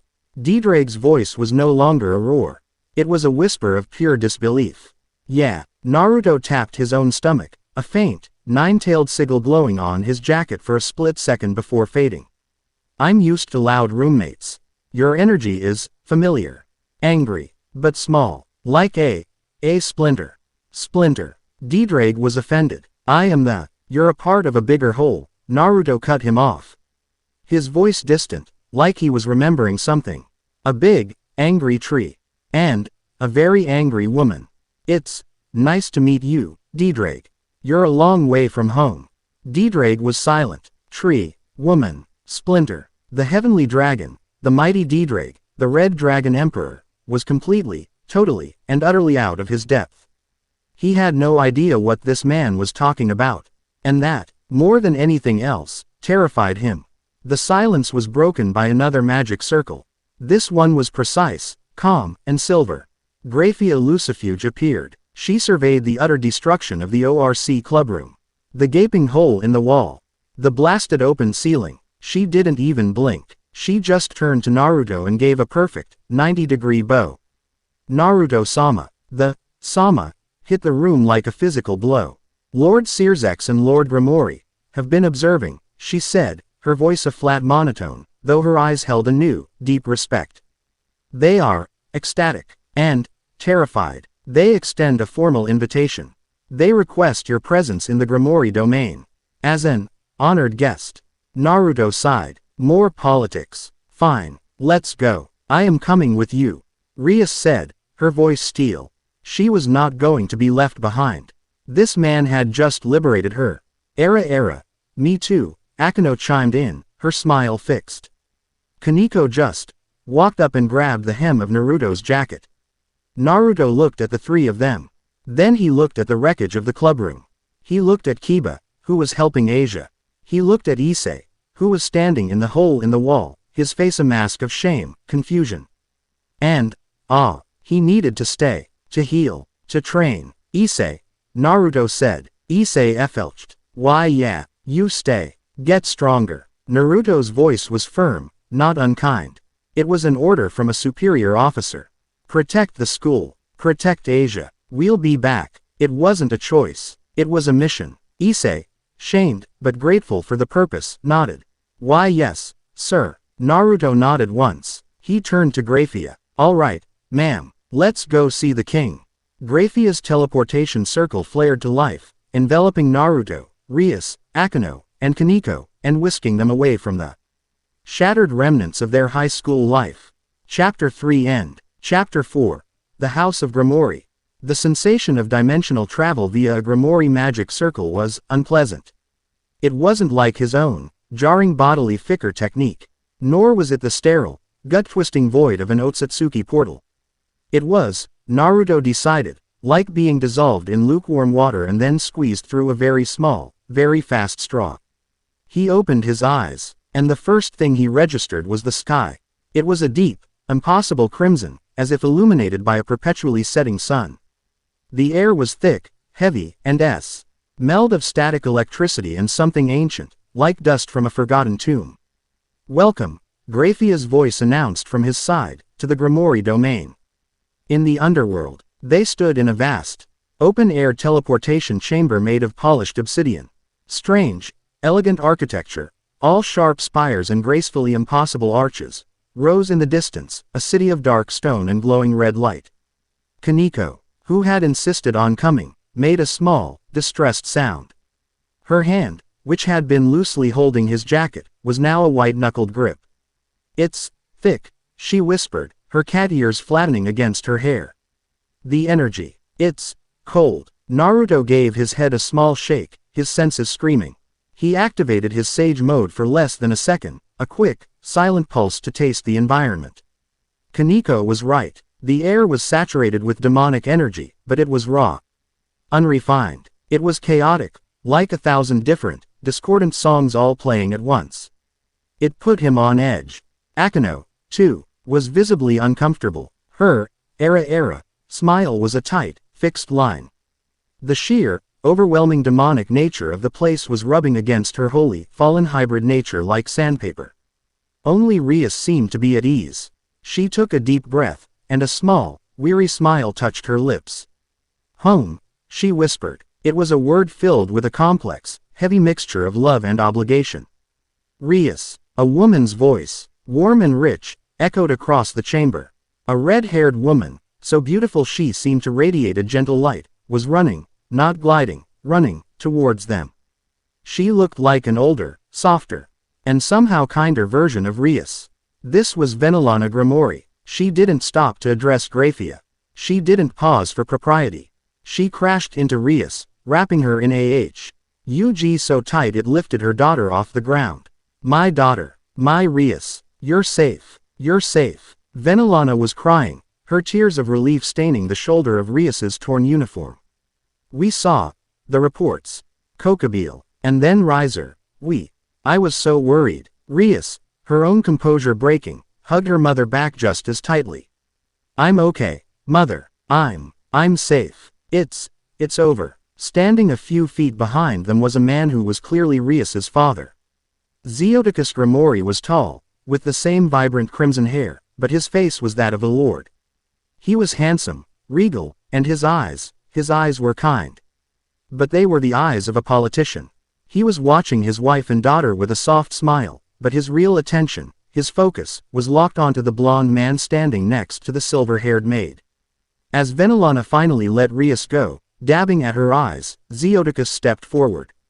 Lord Gremory, Graphia said, bowing. Thank you, Graphia. You may attend my son. He is managing the fallout. Graphia bowed again and vanished in a flicker of silver light. Zeodicus looked at Rias, his smile proud. You handled yourself well, my daughter. You faced 2 insurmountable threats. And you are still standing. His gaze then moved, deliberately, to Naruto. He studied the young man. The strange, casual clothes. The calm, blue eyes. The utterly negligible demonic power. And yet, this was the one. The being who had petrified a Cerberus, de-winged a Cadre, and negated the Phenex bloodline. Zeodicus, the lord of the Gremory clan, did something that made Rias's and Akino's eyes widen in shock. He gave Naruto a deep, formal bow. Naruto-sama, he said, his voice resonating with gratitude and a deep, underlying caution. My wife and I, the entire house of Gremory, we are in your debt. You have saved my daughter's life, and you have, he paused, a complex look crossing his face, saved her future. Naruto wasn't used to this. Bowing, Sama, it made him uncomfortable. You don't have to do that. I just did what I had to. Before he could say more, Venelana was in front of him. And where her husband had been formal and cautious, she was not. She grabbed Naruto in a hug, just as tight as the one she'd given Rias. Oh, you must let me, she said, her voice muffled against his shoulder. You saved my baby, my Rias. I don't care about politics or bloodlines. You saved her. Thank you, thank you, thank you. Naruto, completely disarmed by the sudden, genuine, non-political affection, froze. His arms were pinned. He awkwardly, gently, patted her on the back. You're welcome, ma'am. Venelana pulled back, beaming at him, her eyes shining. Oh, I like him, she declared to her husband. He's polite, and strong, and he smells nice. Like the outdoors. Zeodicus chuckled, his political mask returning, though it was softened by his wife's joy. Indeed, my dear. Well, Naruto-sama, the formalities must be observed. The other pillars, they are most anxious to meet the man who has so decisively reshaped our political landscape. He gestured, and the air of the chamber shimmered. We have prepared a welcoming feast. It is the least we can do. Feast, Naruto thought, his stomach rumbling. He hadn't eaten since Akino's tea. Right, politics. I hate politics. But food. Lead the way, he said. The Gremory Grand Hall was a lot.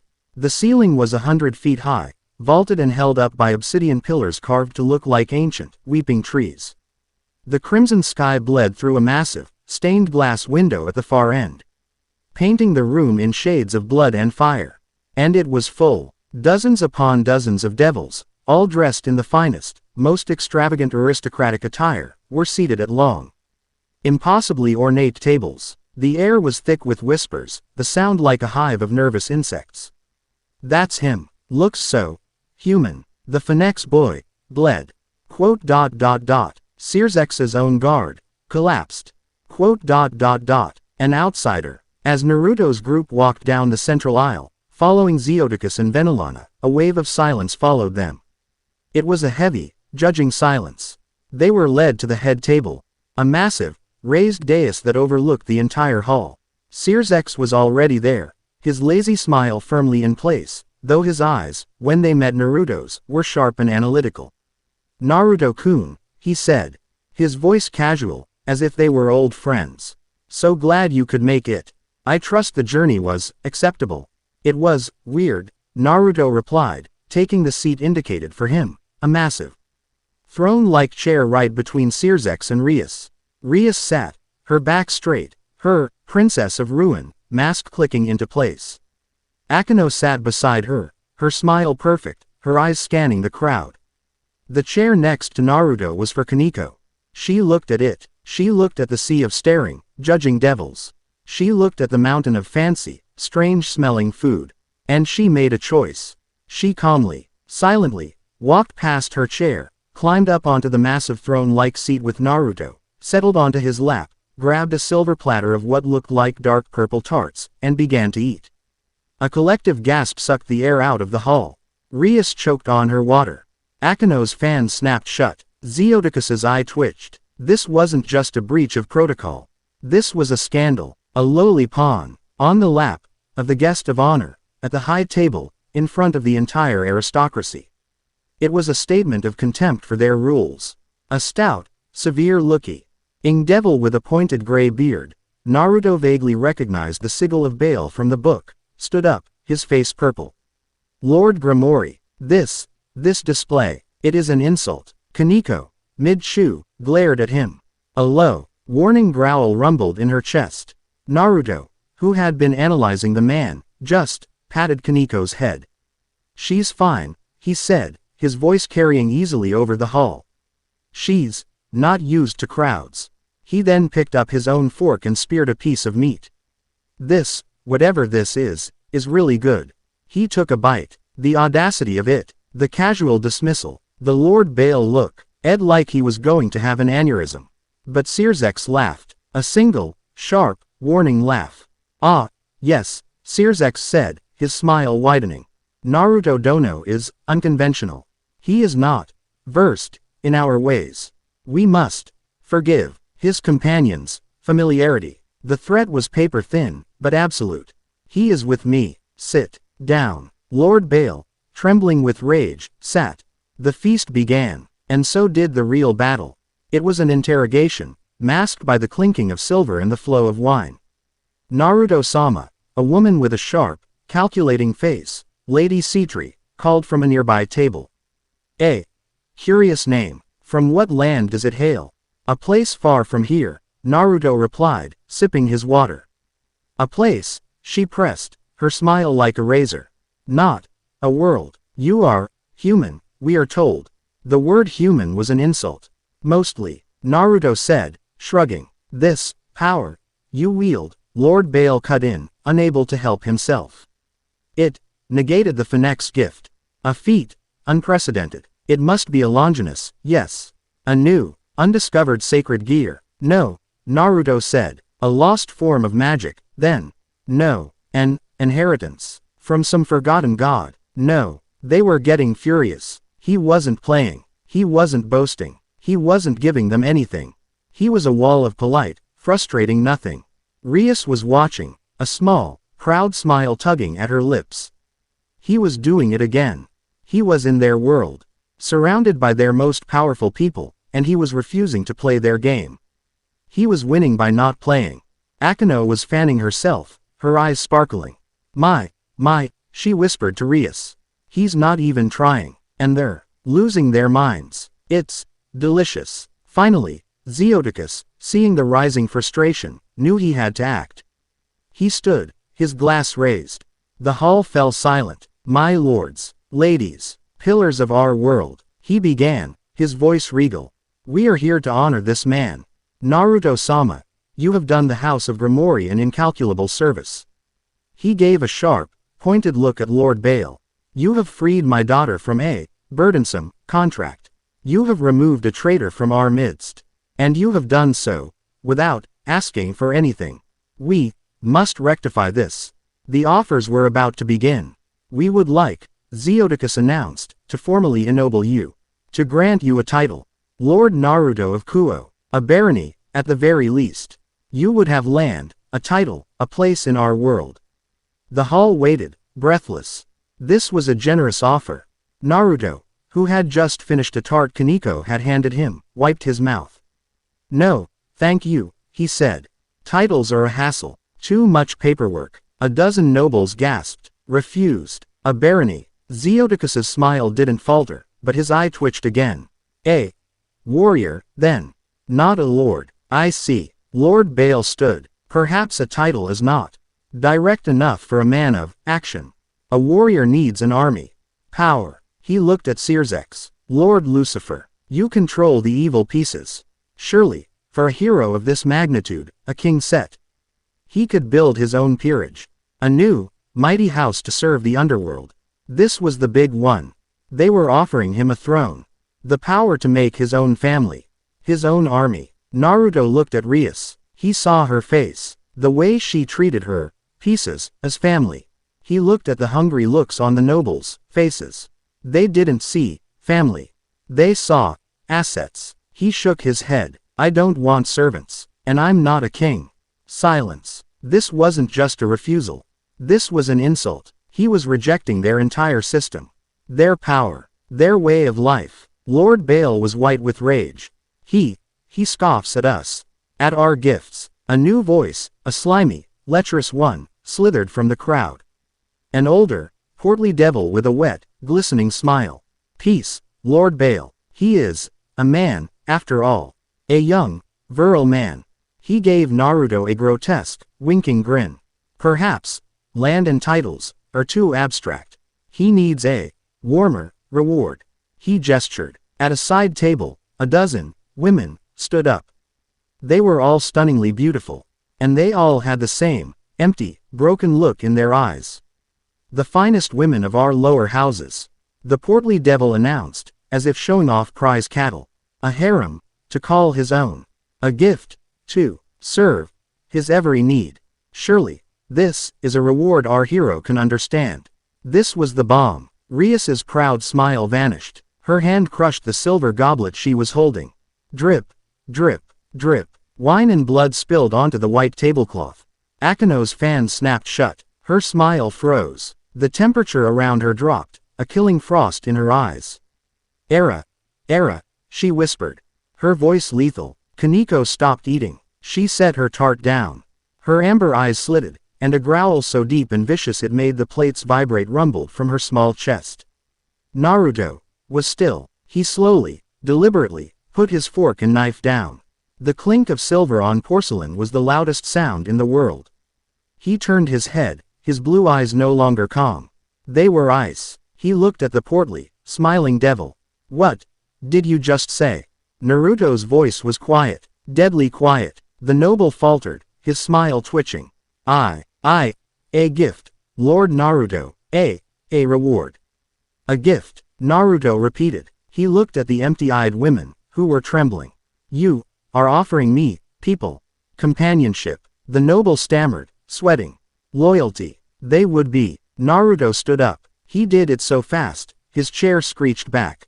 Kaneko, still on his lap, didn't even wobble. He held her steady with one arm, as if she weighed nothing. The entire hall flinched. I'm not looking for a title, he said, his voice no longer quiet, but ringing with a new, hard power. I don't want servants. He took a step forward, his eyes scanning the terrified, outraged faces of the aristocracy. And I am not here to build a collection. His voice boomed, and in it, they heard it. They felt it, the same power that had pinned Graphia. The power of the world. It pressed on them, a weight of absolute conviction. I am here, he roared, for one reason. I am here to protect my friends. He stabbed a finger, not at the crowd, but at his table.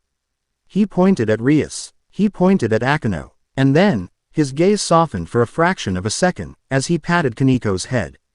That's it, he declared to the stunned hall.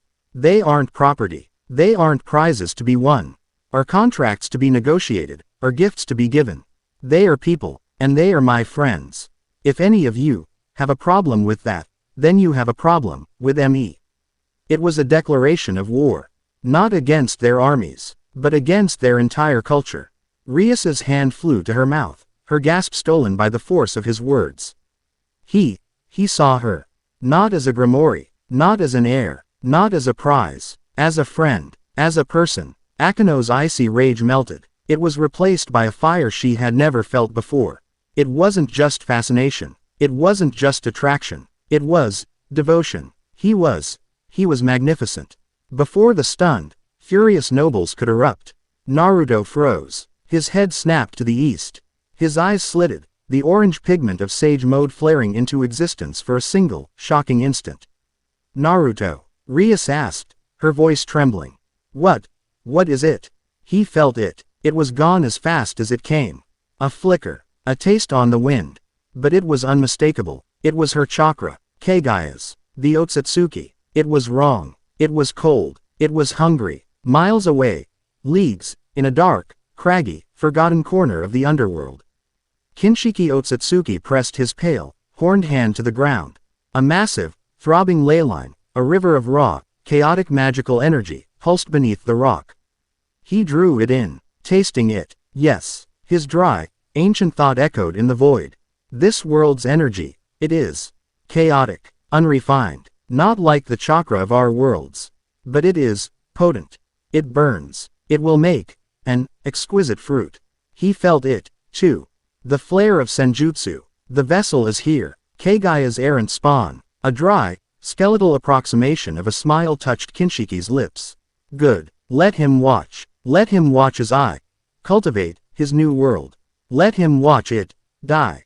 Back in the hall, the feeling was gone. Naruto's eyes faded back to blue.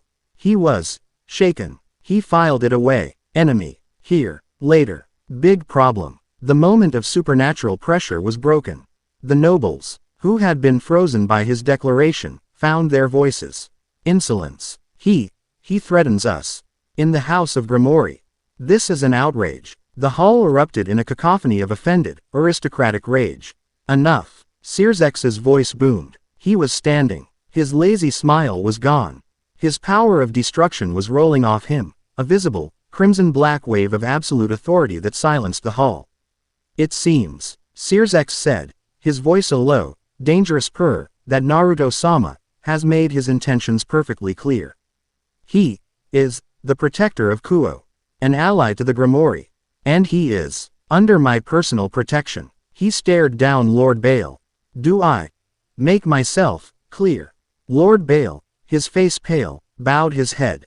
Sea Crystal, Lord Lucifer. Good. Searsex's smile snapped back into place. But it was all teeth. The feast is over. Thank you all for coming.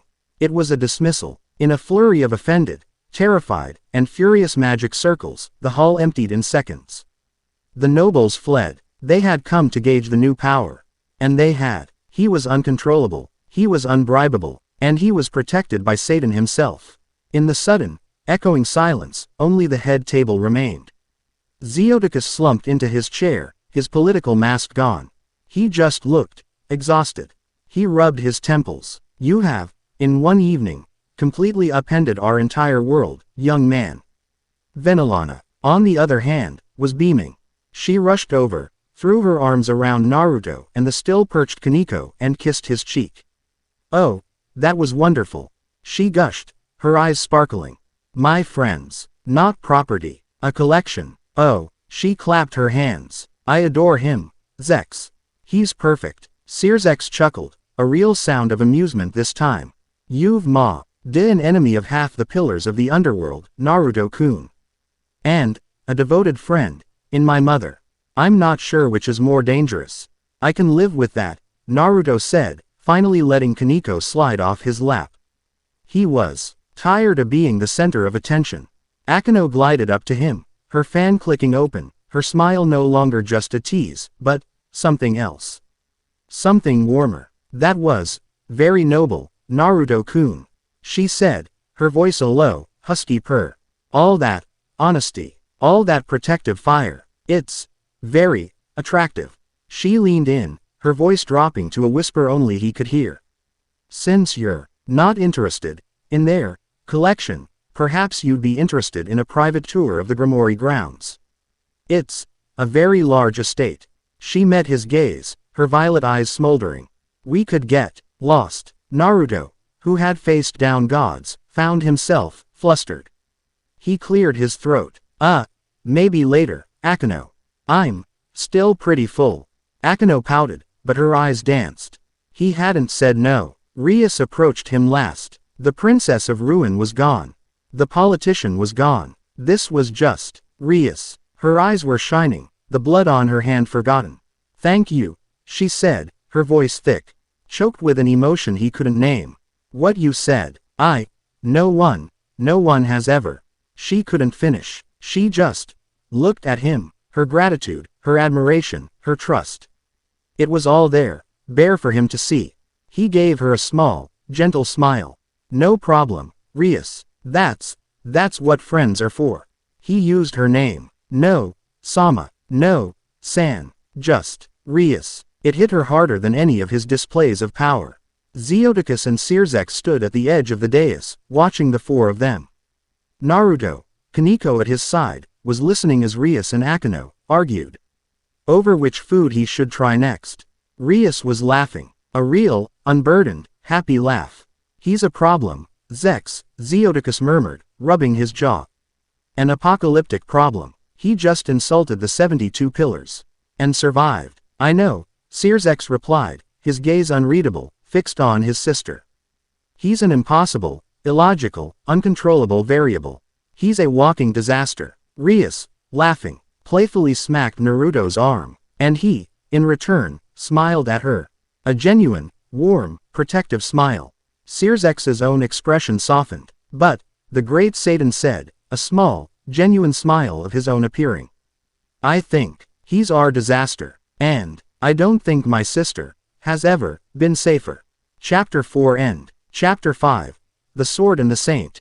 The return to Earth was a jarring, crimson-soaked wrench. One moment, they were in the echoing, cavernous, and judgment-filled hall of the Gremory Palace. The next, they slammed back into the familiar, mundane reality of the Occult Research Club room. Or what was left of it.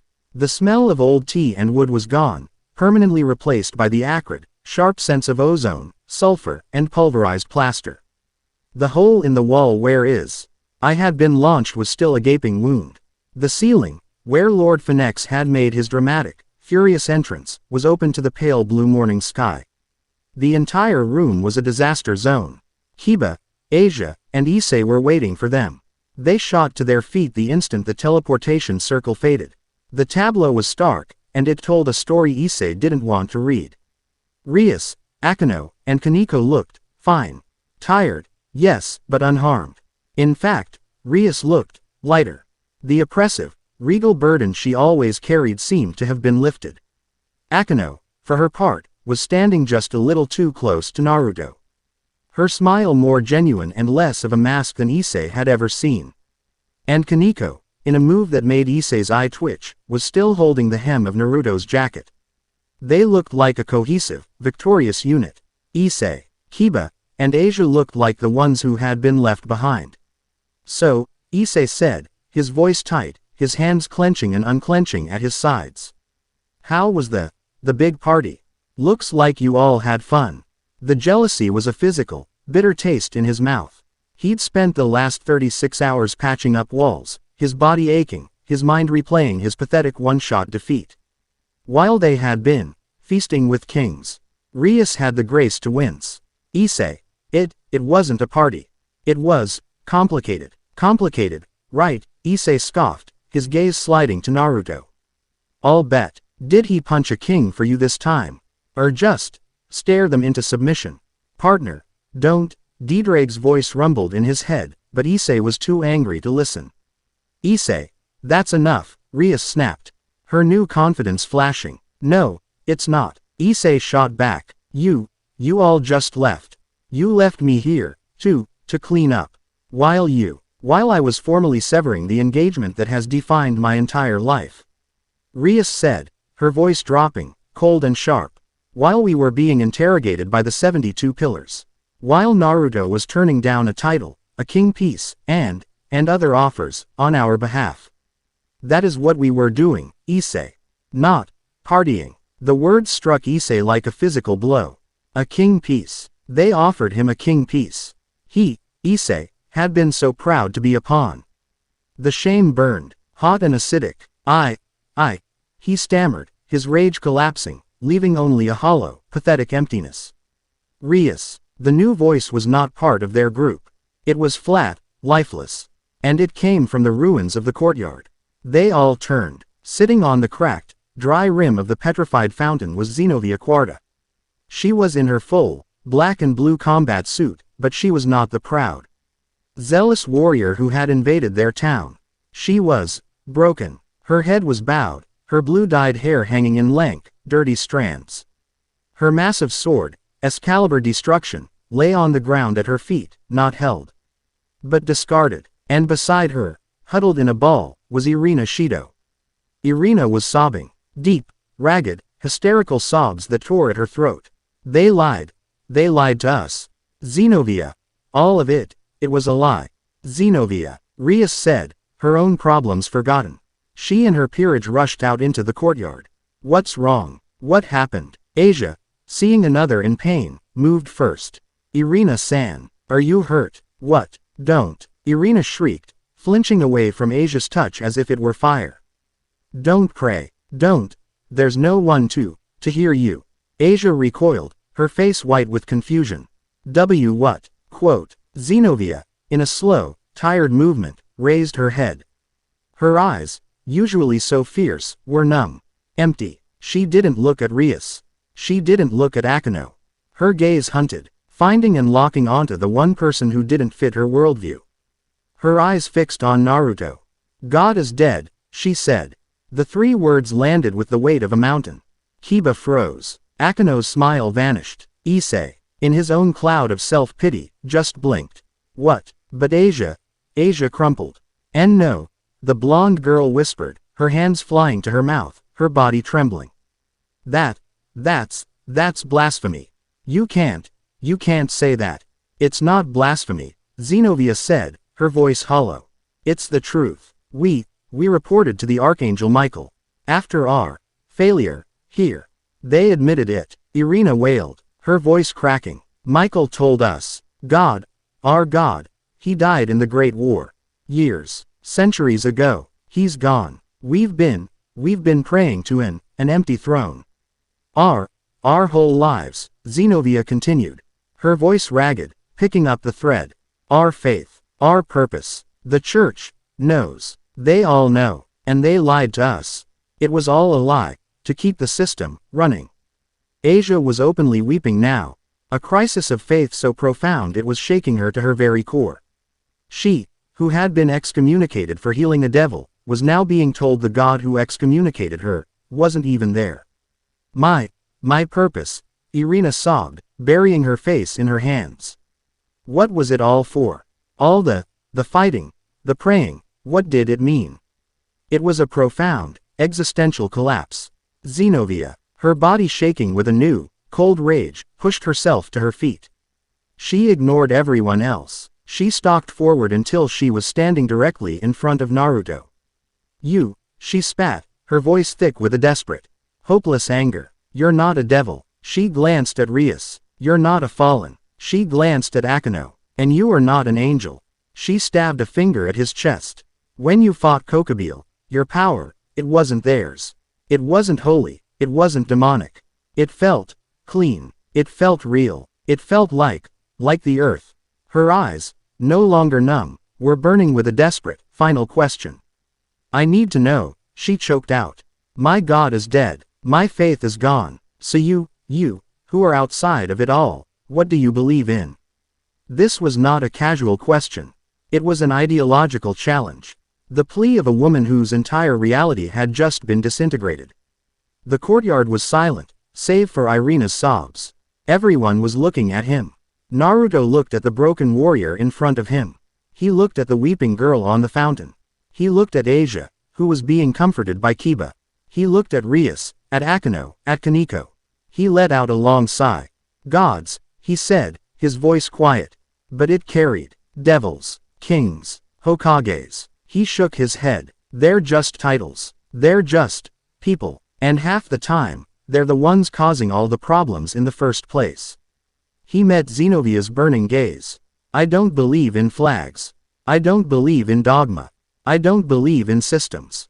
He gestured, his hand encompassing the Gremory peerage. I believe in people. I believe in the person standing next to me. I believe in them. His voice was simple, devastatingly, achingly simple. That's it, he said with a small shrug. That's all I've ever needed. That's all there's ever been. Zenobia just stared. She had expected something. A new dogma. A declaration of his own godhood.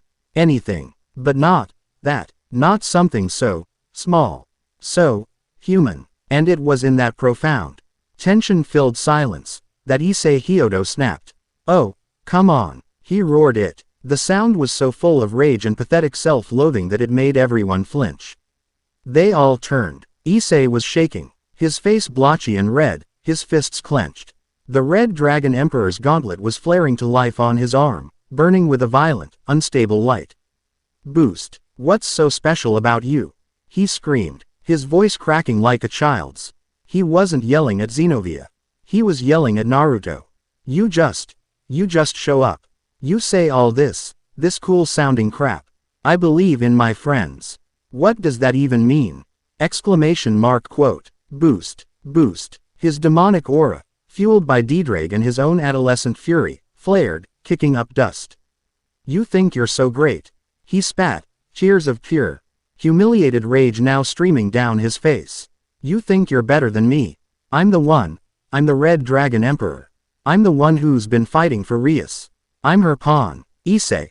Stop it, Rias yelled, her face a mask of shame and anger. You're making a fool of yourself. It was the worst possible thing she could have said. I'm the fool, he shrieked, his voice breaking.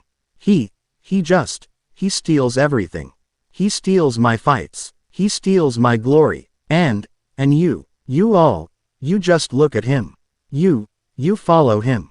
Even Kaneko. He finally whirled, his rage-filled, weeping eyes fixing on Naruto. His jealousy, his insecurity, his teenage boy ego, it was all laid bare. It wasn't about glory. It wasn't about being a hero. It was about the girls. You're just a lucky jerk. He sobbed. I'll show you. I'll show all of you. Boost, boost, boost, boost. He poured everything he had left into the gauntlet. He charged. He pulled back his arm, the green jewels on the gauntlet blazing, and threw the strongest punch of his life directly at Naruto's chest. Naruto didn't move. He just watched him come. His KCM cloak wasn't on. His sage mode was dormant. He just stood there, his face a mask of profound disappointment. Wham! Issei's boosted punch, a blow that could have shattered the school building, a punch containing all his rage and the power of a heavenly dragon, slammed into Naruto's chest, and stopped dead. There was no shockwave, no explosion. Naruto didn't even slide back an inch. It was, Issei thought with dawning, icy horror, like punching a mountain. Issei's arm vibrated from the impact, a sharp, agonizing pain shooting all the way up to his shoulder. He stared, his eyes wide, his mouth open, his fist still pressed against Naruto's casual black jacket. Issei stammered, his rage evaporating, replaced by a cold, sickening dread. Is that it? Naruto asked, his voice quiet.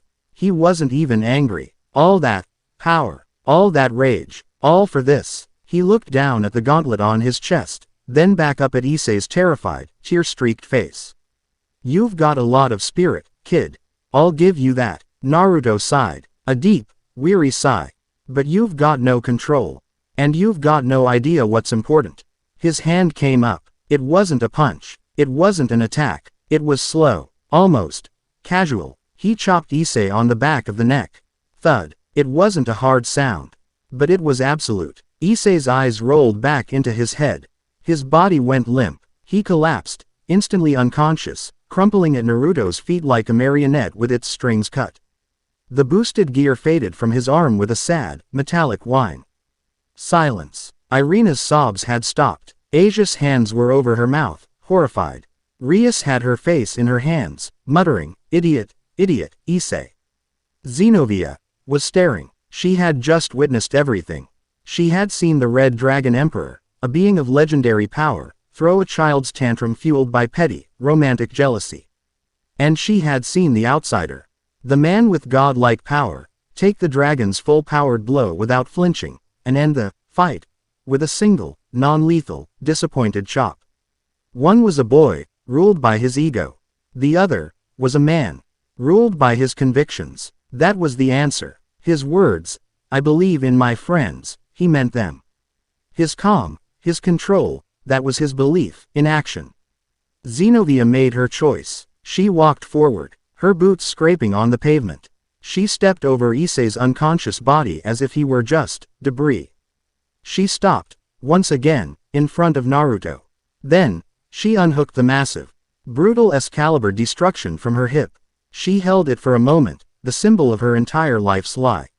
And she dropped it. It clanged on the pavement, a sound of absolute, deafening finality. My God is dead, she said. Her voice was raw, but the numbness was gone. It was focused. My faith is broken. My purpose is a lie. She looked him right in the eye, and for the first time, Naruto saw the warrior give way to the lost girl. I have nothing left, she whispered. No faith, no master, no home. But, she took a shuddering breath, and did what she was trained to do. She knelt. She, a proud knight of the church, knelt in the dirt to this unknown man. But I want to believe in you, she said, her voice breaking with a new, raw, terrifying hope. Please, let me be your sword. Let me fight for your beliefs. Because, I don't have any of my own. Rias, seeing a masterless Excalibur wielder, a powerhouse of faith, now broken, her king instincts flared. Zenobia, she said, stepping forward, her hand already reaching for the case that held her pawn pieces.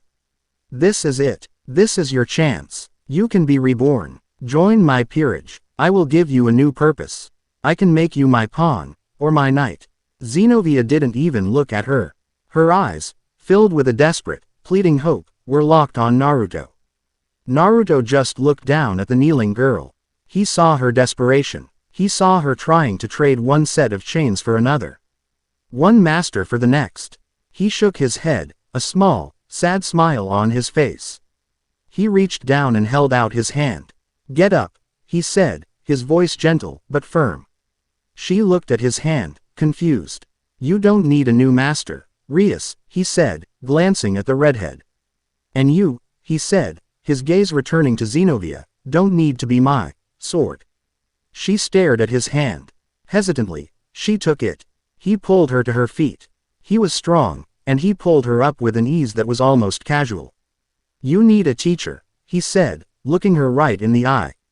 You're strong. I saw you fight, but you're lost, and you're sloppy. Her eyes widened. Sloppy, sloppy, he confirmed, grinning.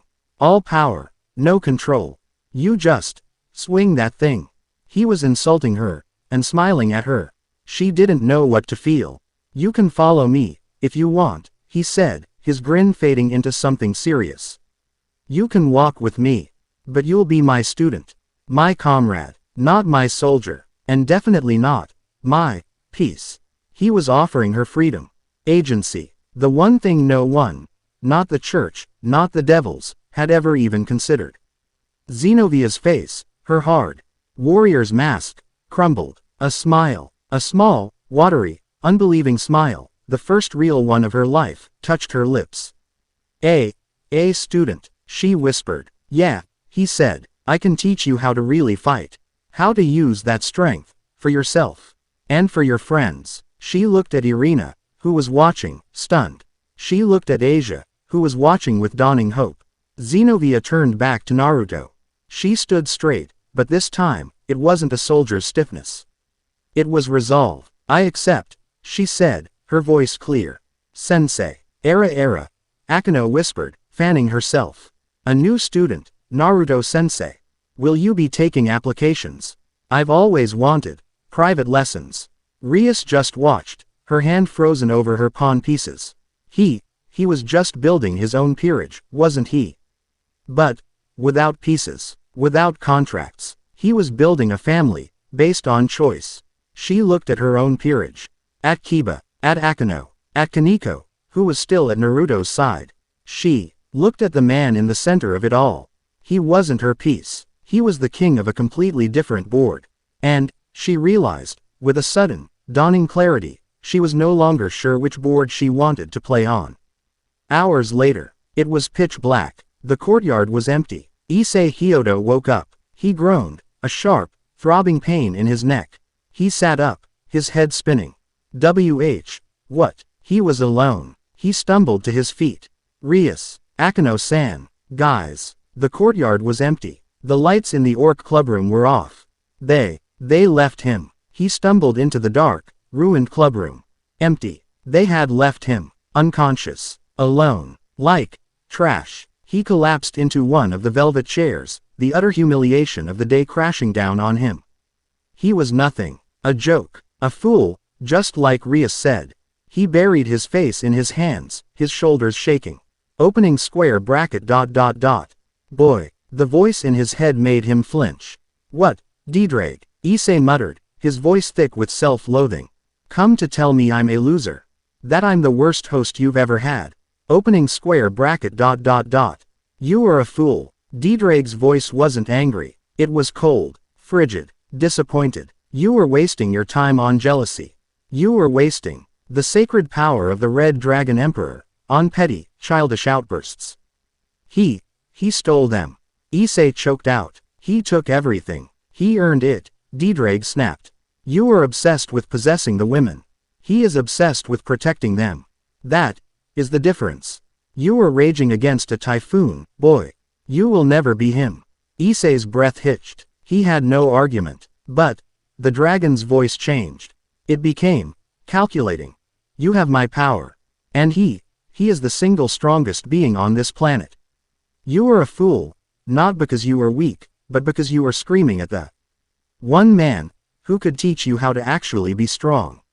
Issei was left alone, in the dark, ruined room. His humiliation, his shame, it began to burn away. It was replaced by a new, cold, realization. Chapter 5 End. Chapter 6. The Gathering of Kings. The main auditorium of Kuo Academy had been rebuilt. That was the only word for it. Where the petrified, shattered remains of a three-headed dog-infused fountain had been. There was now a pristine, polished oak stage. The gaping hole in the clubroom, visible from here, had been patched, plastered, and painted, though the paint was a slightly different shade of white. It was a fast, shoddy, magical repair job, a physical manifestation of the exact thing they were all here to do. Patch over a war, paint it a nice color, and call it peace. The atmosphere was suffocating. The room was divided into three distinct, heavily guarded sections.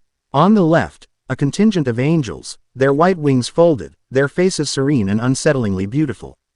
In the center, a phalanx of devils, all in the armor of the Gremory, Cetri, or Baal houses, their expressions a mix of pride and anxiety. On the right, a smaller, rowdier group of fallen angels, who looked less like a delegation and more like a high-stakes poker game that had been interrupted. At the front, on the stage, sat the three leaders. Sears X Lucifer, in his regal red and black suit, sat as the mediator. His gentle smile a mask of perfect, impenetrable authority. Azazel, the Governor-General of the Fallen, was the total opposite.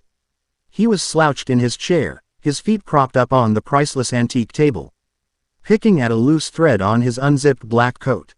He looked like a student in detention, but his golden eyes, sharp and alert, missed nothing. And on the right, was Michael. The Archangel was, to Naruto's surprise, the most intimidating of the three. He was radiant. It wasn't just the 12 golden wings fanned out behind him or the gentle, beatific smile.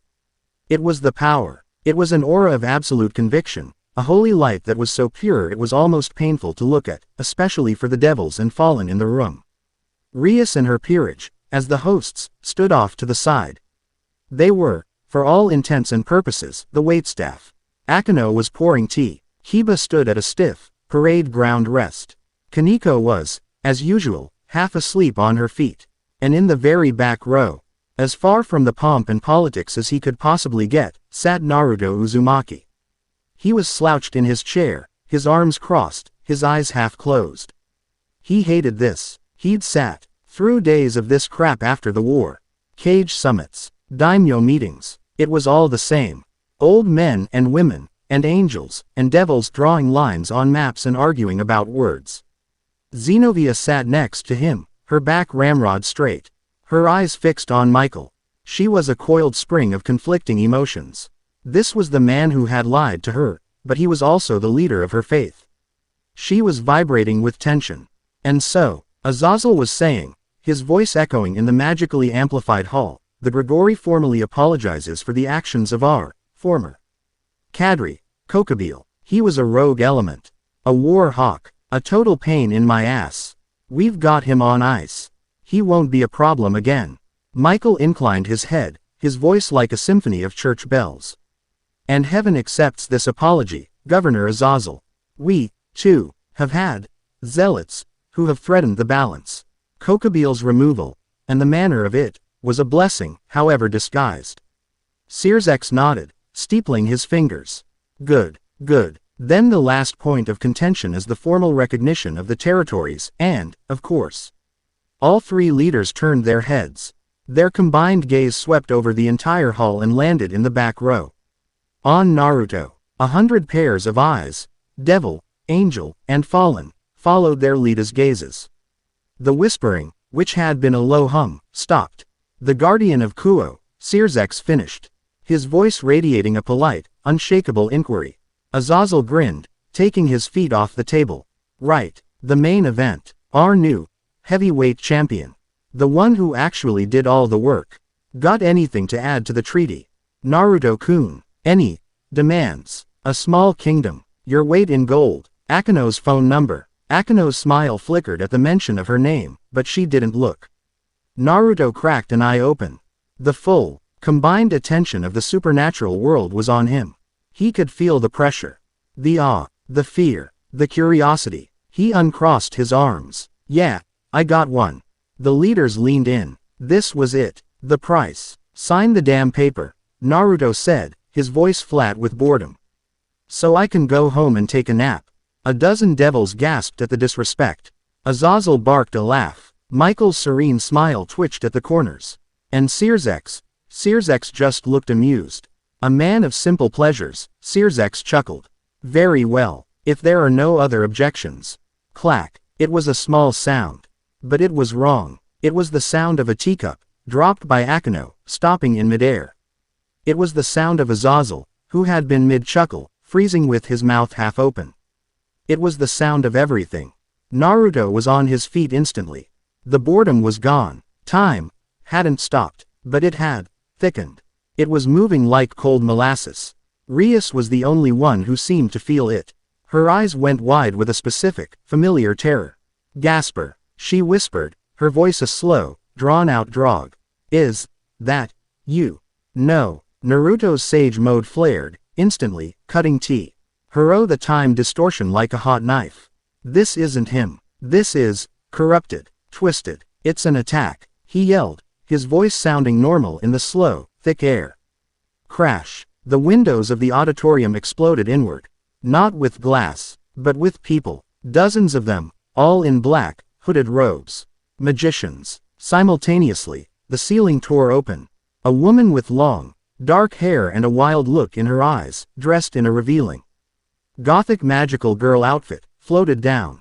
Cateriel Leviathan. And behind her, smashing through the roof as if it were paper, landed a figure in gleaming, white, draconic armor. The pressure of his landing shattered the stage. The white light of his power was blinding. Valley Lucifer. The White Dragon Emperor. Well, Cateriel Leviathan hissed, her eyes, burning with a purple light, fixed on Sirzex. The false Satan. The thief of my name. I've come to take it back. She raised her hands, and a massive torrent of swirling, demonic, draconic water formed above her. A true Leviathan's rage. The leaders tensed, their own auras flaring to life, shattering the time freeze around them. But Valley hadn't moved. He stood amid the wreckage of the stage, his helmeted head slowly scanning the room. He ignored Michael, he ignored Azazel, he ignored Sirzex, he ignored Issei, who had just summoned his boosted gear with a yelp of terror. Valley's head stopped, his glowing, blue-visored gaze locked onto the one person in the room who was standing with a perfect, unnerving calm. He locked onto Naruto. So, Valley's voice, metallic and amplified by his armor, echoed. You're the one. He took a step, cracking the floor. The outsider. The anomaly. The one Dedrag's pathetic new host is so terrified of. Issei felched as if he'd been slapped. Hey, I'm not afraid. Valley ignored him. He kept walking, right past the chaos, right towards Naruto. The magic Kateria is using. This time stop. It's just a distraction, Valley said, his voice laced with an eager, vibrating hunger. It's to keep the gods busy. He stopped, 10 feet from Naruto. I'm here, for you. Kateria, seeing her partner monologuing, shrieked in rage. Valley, stick to the plan. Kill the Satans. You kill them, Valley said, never taking his eyes off Naruto. I've found something better. Kateria screamed in frustration and launched her attack, a tidal wave of annihilating demo. Nick Water, at all 3 faction leaders at once. The magicians in the room all raised their staves, launching dozens of high-level curses at the peerage. It was total, overwhelming chaos. Naruto didn't even blink, he just acted. He made a single, cross-shaped hand sign. Shadow Clone Jutsu. Poof, poof, poof, poof. 4 perfect copies of him exploded into existence.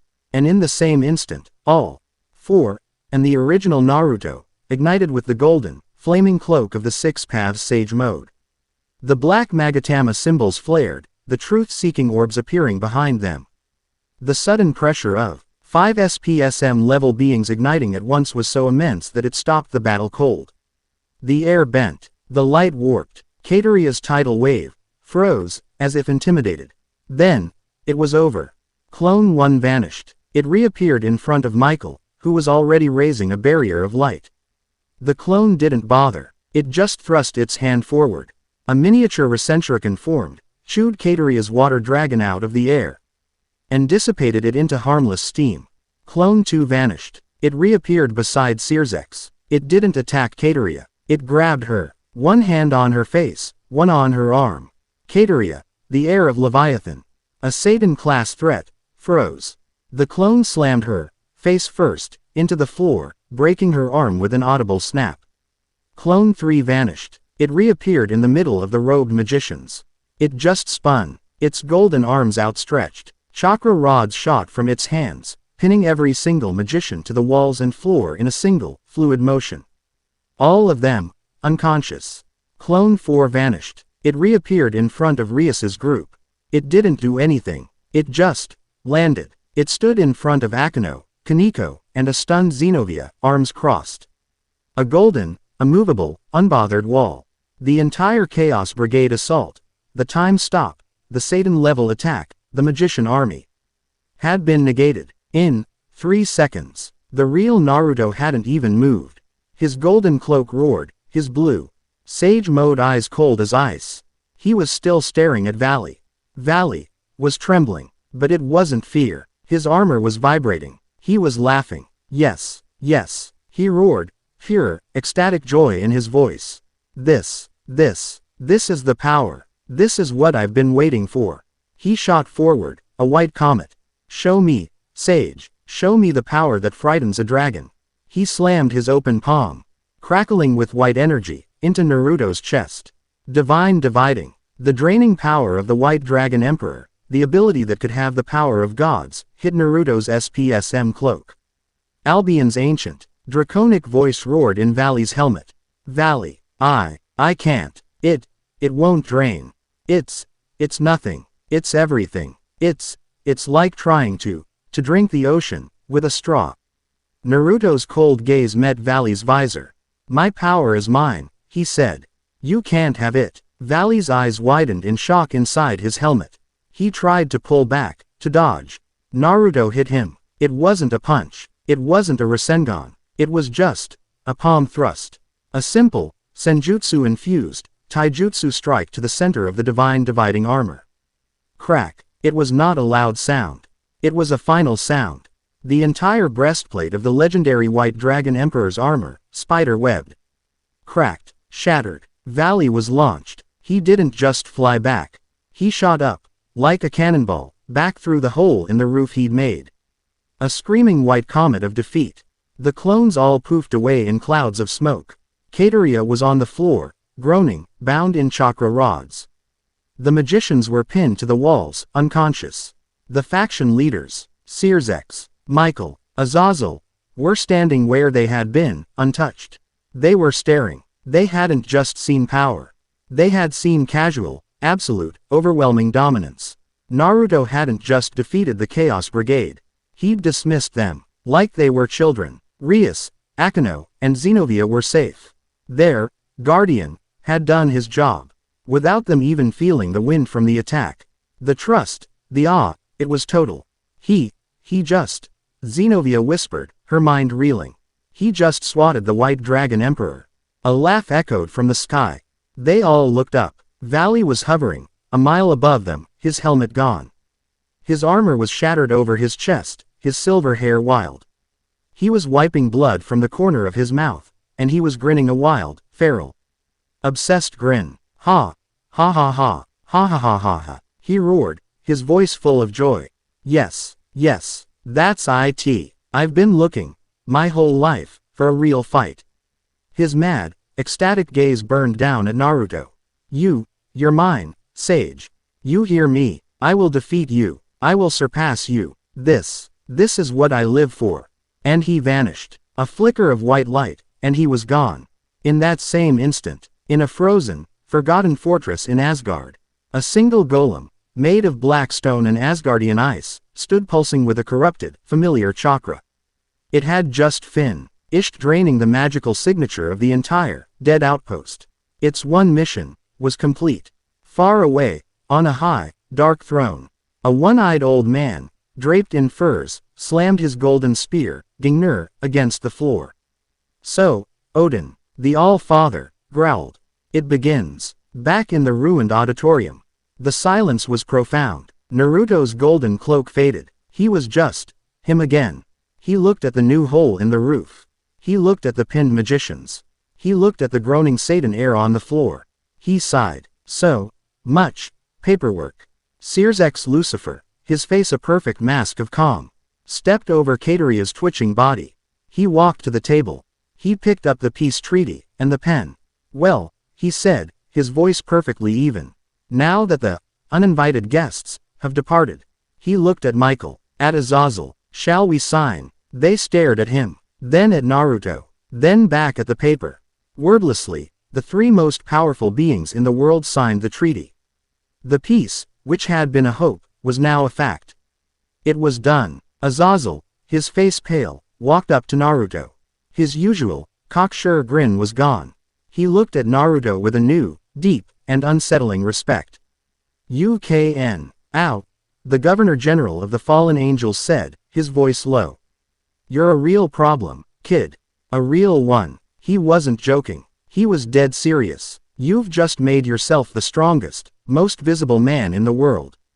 And now," he gestured to the sky where Valley had been, "everyone will be gunning for you. Not just him." Naruto just looked at the new hole in the ceiling, a weary, tired expression on his face. "Let him try," he muttered, turning and walking out of the ruined hall. He didn't look back. Rias, Akeno, Kaneko, and Xenovia, they just followed him.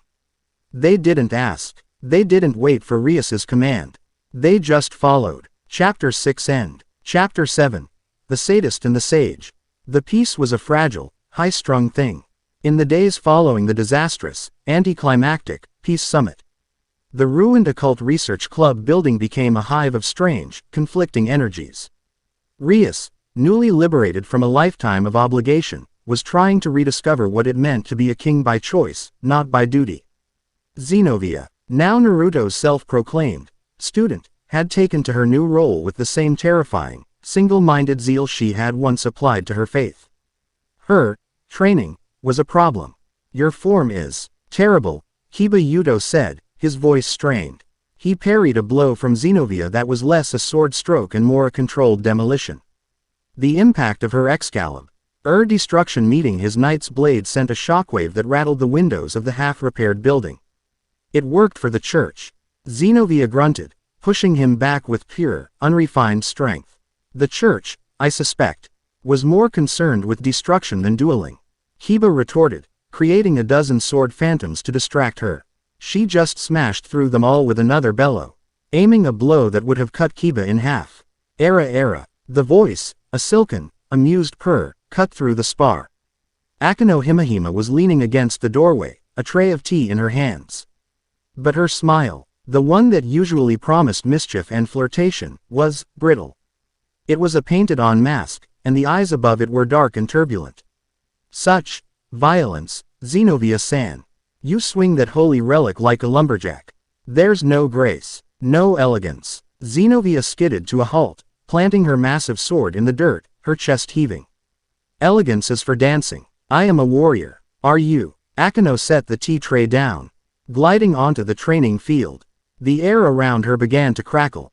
A true warrior understands control. You're just a brute. You're relying on that man. She flicked her gaze toward the building, where Naruto was inside, patiently and futilely attempting to explain the basics of chakra to Asia, to be your crutch. You have no real power of your own. The venom in her voice was so unexpected, so personal, that Kiba took an involuntary step back. Akeno-san. Rias, watching from the steps, sat up. Akeno ignored them. She raised a hand, and a whip of pure golden holy lightning snapped into existence. You're an Excalibur wielder, a holy warrior. Let's see how you handle a little holy power from a filthy source. The attack was not a spar. It was an assault. The whip cracked, lashing out at Zenobia. Zenobia, reacting on pure instinct, raised her sword. The holy lightning hit the holy sword. The resulting explosion of conflit. CTing holy energies sent Zenobia flying backwards, skidding across the dirt, her hands seared. She screamed, less in pain, and more in shock and confusion. Her own holy power had rebuffed Akeno's, but it had hurt. Get up. Akeno's voice was cold, stripped of all its musicality. I thought you were a warrior of God. Akeno, stop it. Rias was on her feet, her red aura flaring. What are you doing? I'm training her, President. Akeno snapped, not looking back. She stalked toward the fallen Zenobia. I'm showing her what real, conflicted power looks like. She raised her hand again. This time a storm of black and gold lightning gathering. This is what it feels like, you pious little doll. To be torn between two worlds. To be hated by both. That's enough. The voice wasn't Rias's. It was his. Naruto was standing in the doorway. His face was calm, but his blue eyes were sharp, analytical, and cold. Akeno froze, her storm of lightning wavering. She's not the one you're angry with, Naruto said. It wasn't a question. Akeno's perfect, polite mask shattered. A look of such raw, agonized rage crossed her face that Rias gasped. You think you understand me? Akeno hissed, her voice trembling. You, the golden boy, the savior. You, who everyone loves. I understand, Naruto said, walking calmly onto the field, that you're trying to hurt someone else, because you're hurting. He stopped, standing right between Akeno and Zenobia. She's my student. You want to fight someone? Fight me. The challenge hung in the air. Akeno stared at him. Her rage, her self-loathing, her shame, it all crested. He was right, and she hated him for it. She hated him for his calm, for his purity, for seeing her. You want to spar, Naruto-kun. She whispered, her voice a venomous parody of her usual flirtation. You want to see what's inside me? She smiled. It was a terrible, broken smile. Fine, let's play. She turned and stalked toward the back hills, her black air flowing behind her like a banner of shadow. Come on, sensei. Let's see if you can handle your problem child. Naruto looked back. Rias was pale with worry. Naruto, don't. She's not stable right now. Azazel's presence at the summit, it reminded her of her father. I know, Naruto said, his voice grim. That's why I have to be the one to go. He gave a sharp nod to Kiba and Zenobia. Look after Asia. Stay here. He turned, and followed the storm. The air in the back hills was electric. By the time Naruto crested the final hill, Akeno was already in the center of a wide clearing. She stood, her Miko robes whipping around her, not from wind, but from the power she was leaking. A vortex of purple demonic energy and golden holy lightning was swirling around her, tearing at the grass, scorching the ground. She looked demonic. A single pair of black, fallen wings had erupted from her back, a physical manifestation of the shame she was embracing. You came. She laughed, a high, brittle sound. I'm honored, Naruto-kun. So, you really want to see the filth?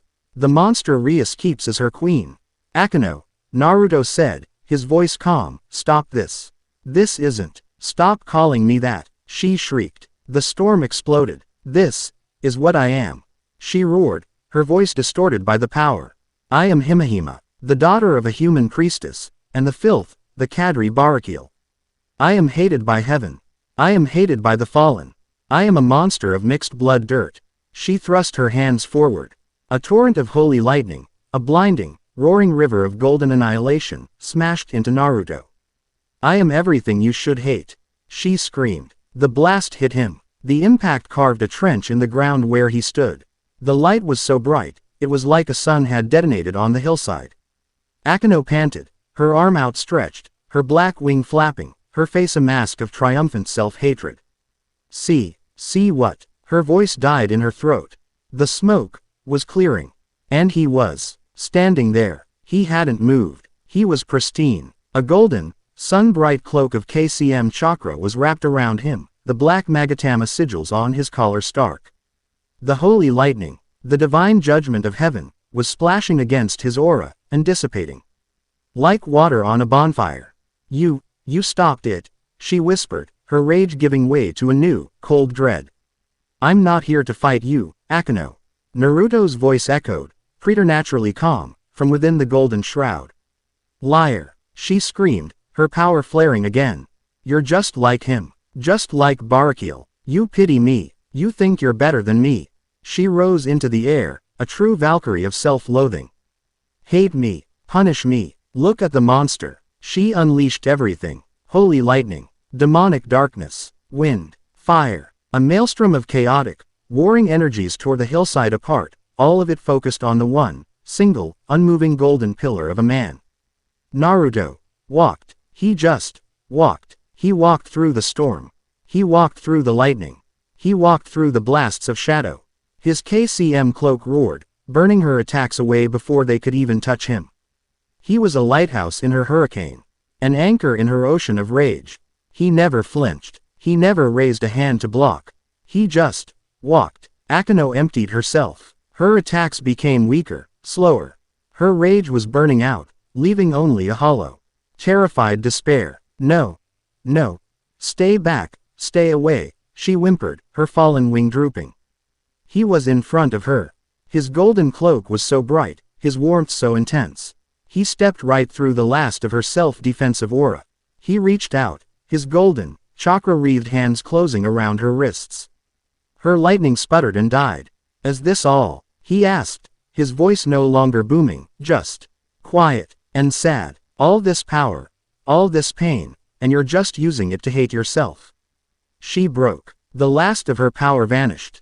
Her wing dissolved. She collapsed against him, her legs giving out, pummeling his chest with her bare fists.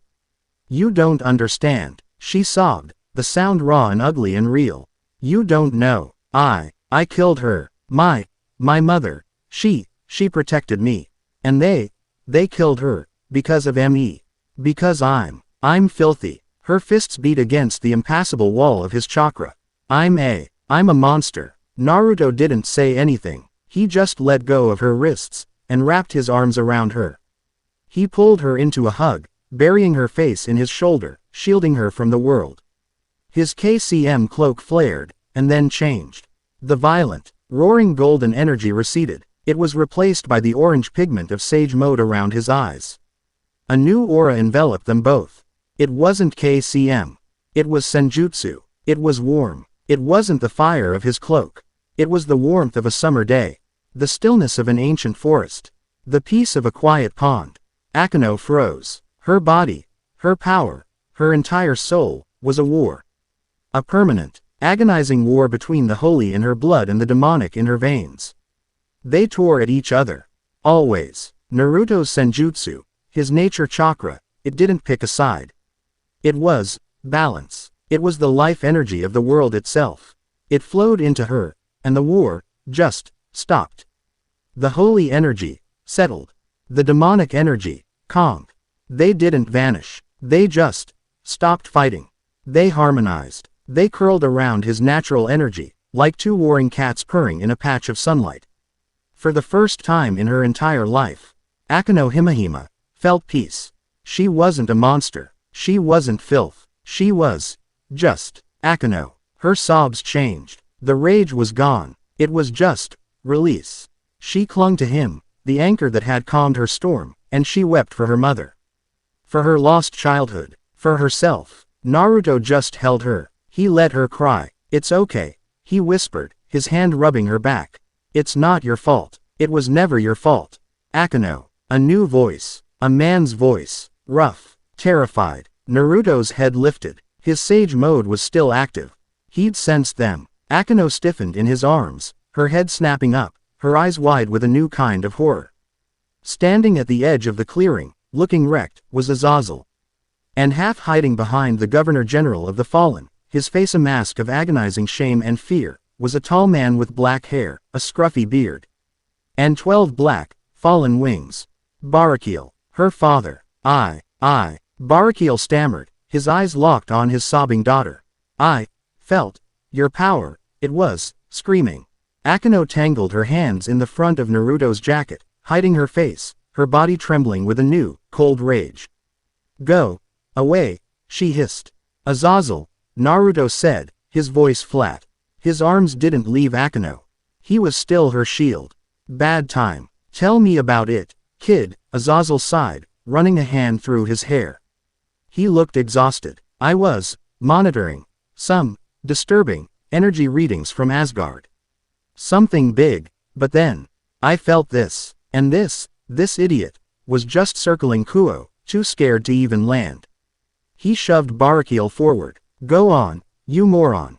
Talk to her. I'm tired of being your therapist. Barakiel stumbled forward, his hands shaking. Akeno. My daughter.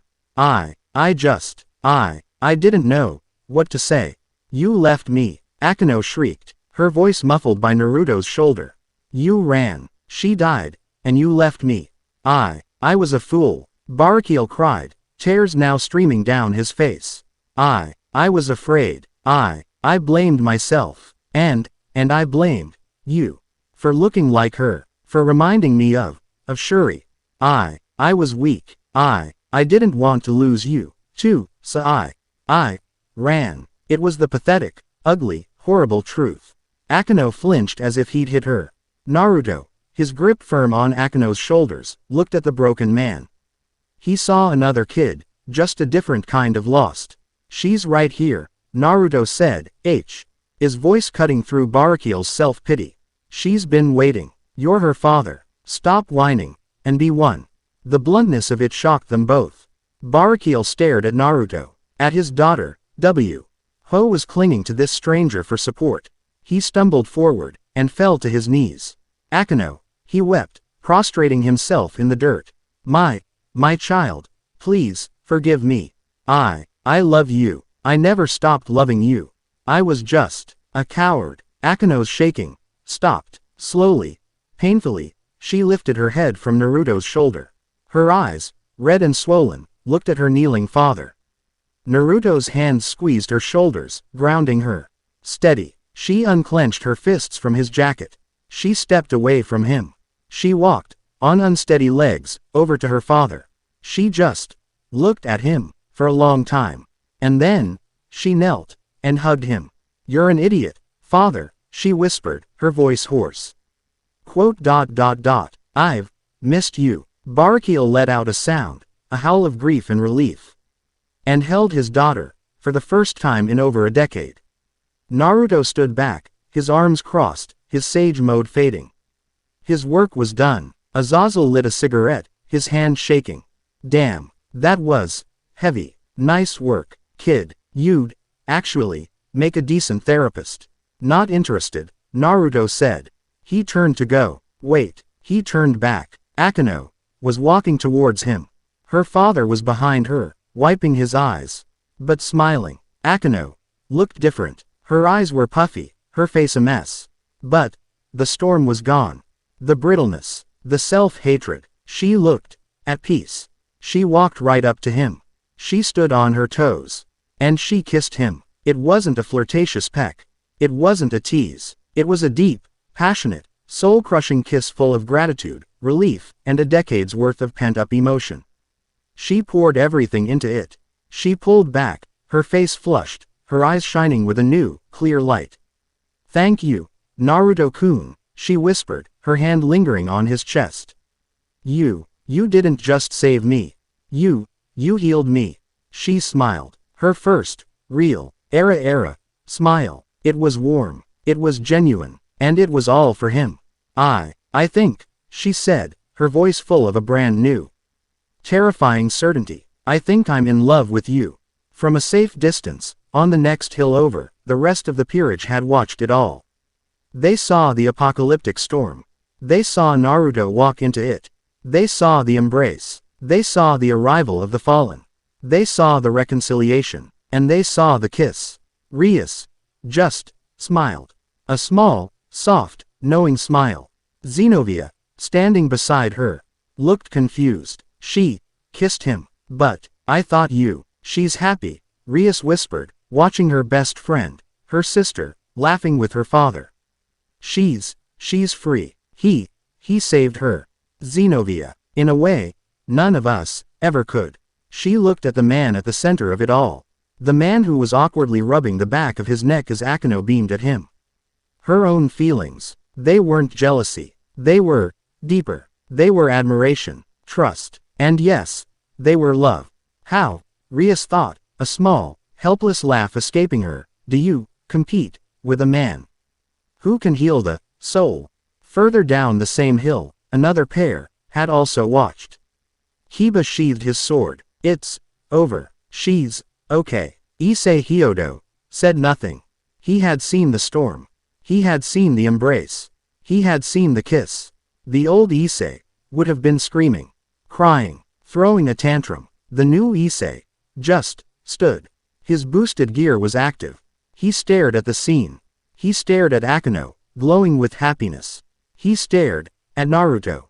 His shame was gone. His jealousy was burned away. It was replaced by a cold, hard, solid drive. He just healed her. Issei thought, his mind reeling with the scale of it. He didn't just win a fight. He won her life.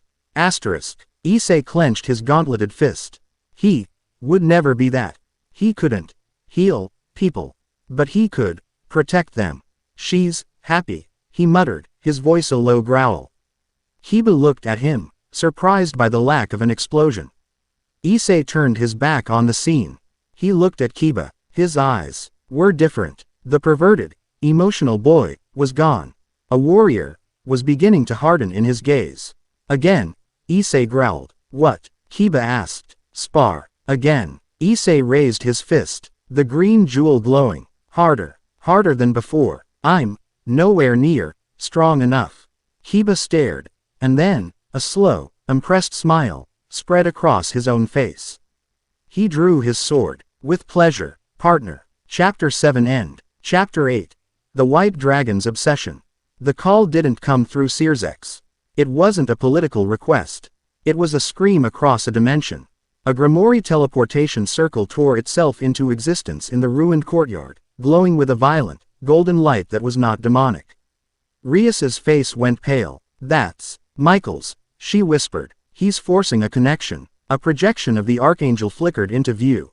He was not serene. He was not beatific. His golden armor was cracked, his face grim.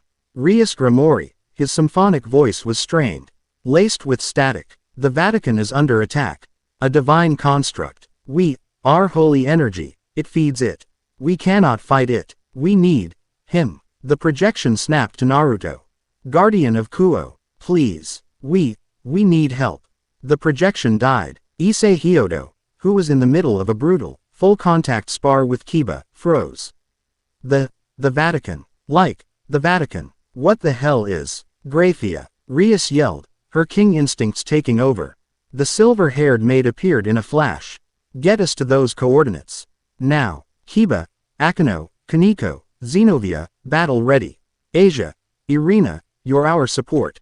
Stay with Graphia. On it. Akeno's Miko robes were already in place. Wait, Issei yelled, his boosted gear flaring to life. I'm coming too. I'm ready. Rias looked at him. His face was set, determined. He was stronger. But, no, Naruto said, his voice flat. He was already standing by the nascent magic circle. You're not. What? But I've been. You're not fast enough, Naruto said. His gaze hard, but not unkind. And your power. Boost, it's a beacon.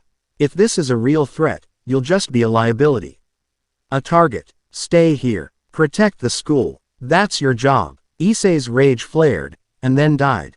He hated it, but he understood it. It wasn't an insult. It was a tactical assessment. He was, for the first time, ashamed of his weakness. Not jealous of another's strength. He powered down his gauntlet. Fine, but, you all, come back. Naruto gave a single, sharp nod. Graphia, go. The world dissolved. They slammed into reality in a war zone. Street. Peter's Square was a crater. The great basilica was burning, but not with fire. It was glowing with a corrupted, runic ice. And in the center of the square, where the obelisk should have been, was the thing. It was a golem, 30 meters tall, but it was not made of stone. It was a monster of shifting, black, shadowy ice, carved with Asgardian runes that glowed with a sickening, pulsing purple light. It had no face, just a vortex of energy. Dozens of angels, their light spears shattering harmlessly against its hide, were being swatted from the sky.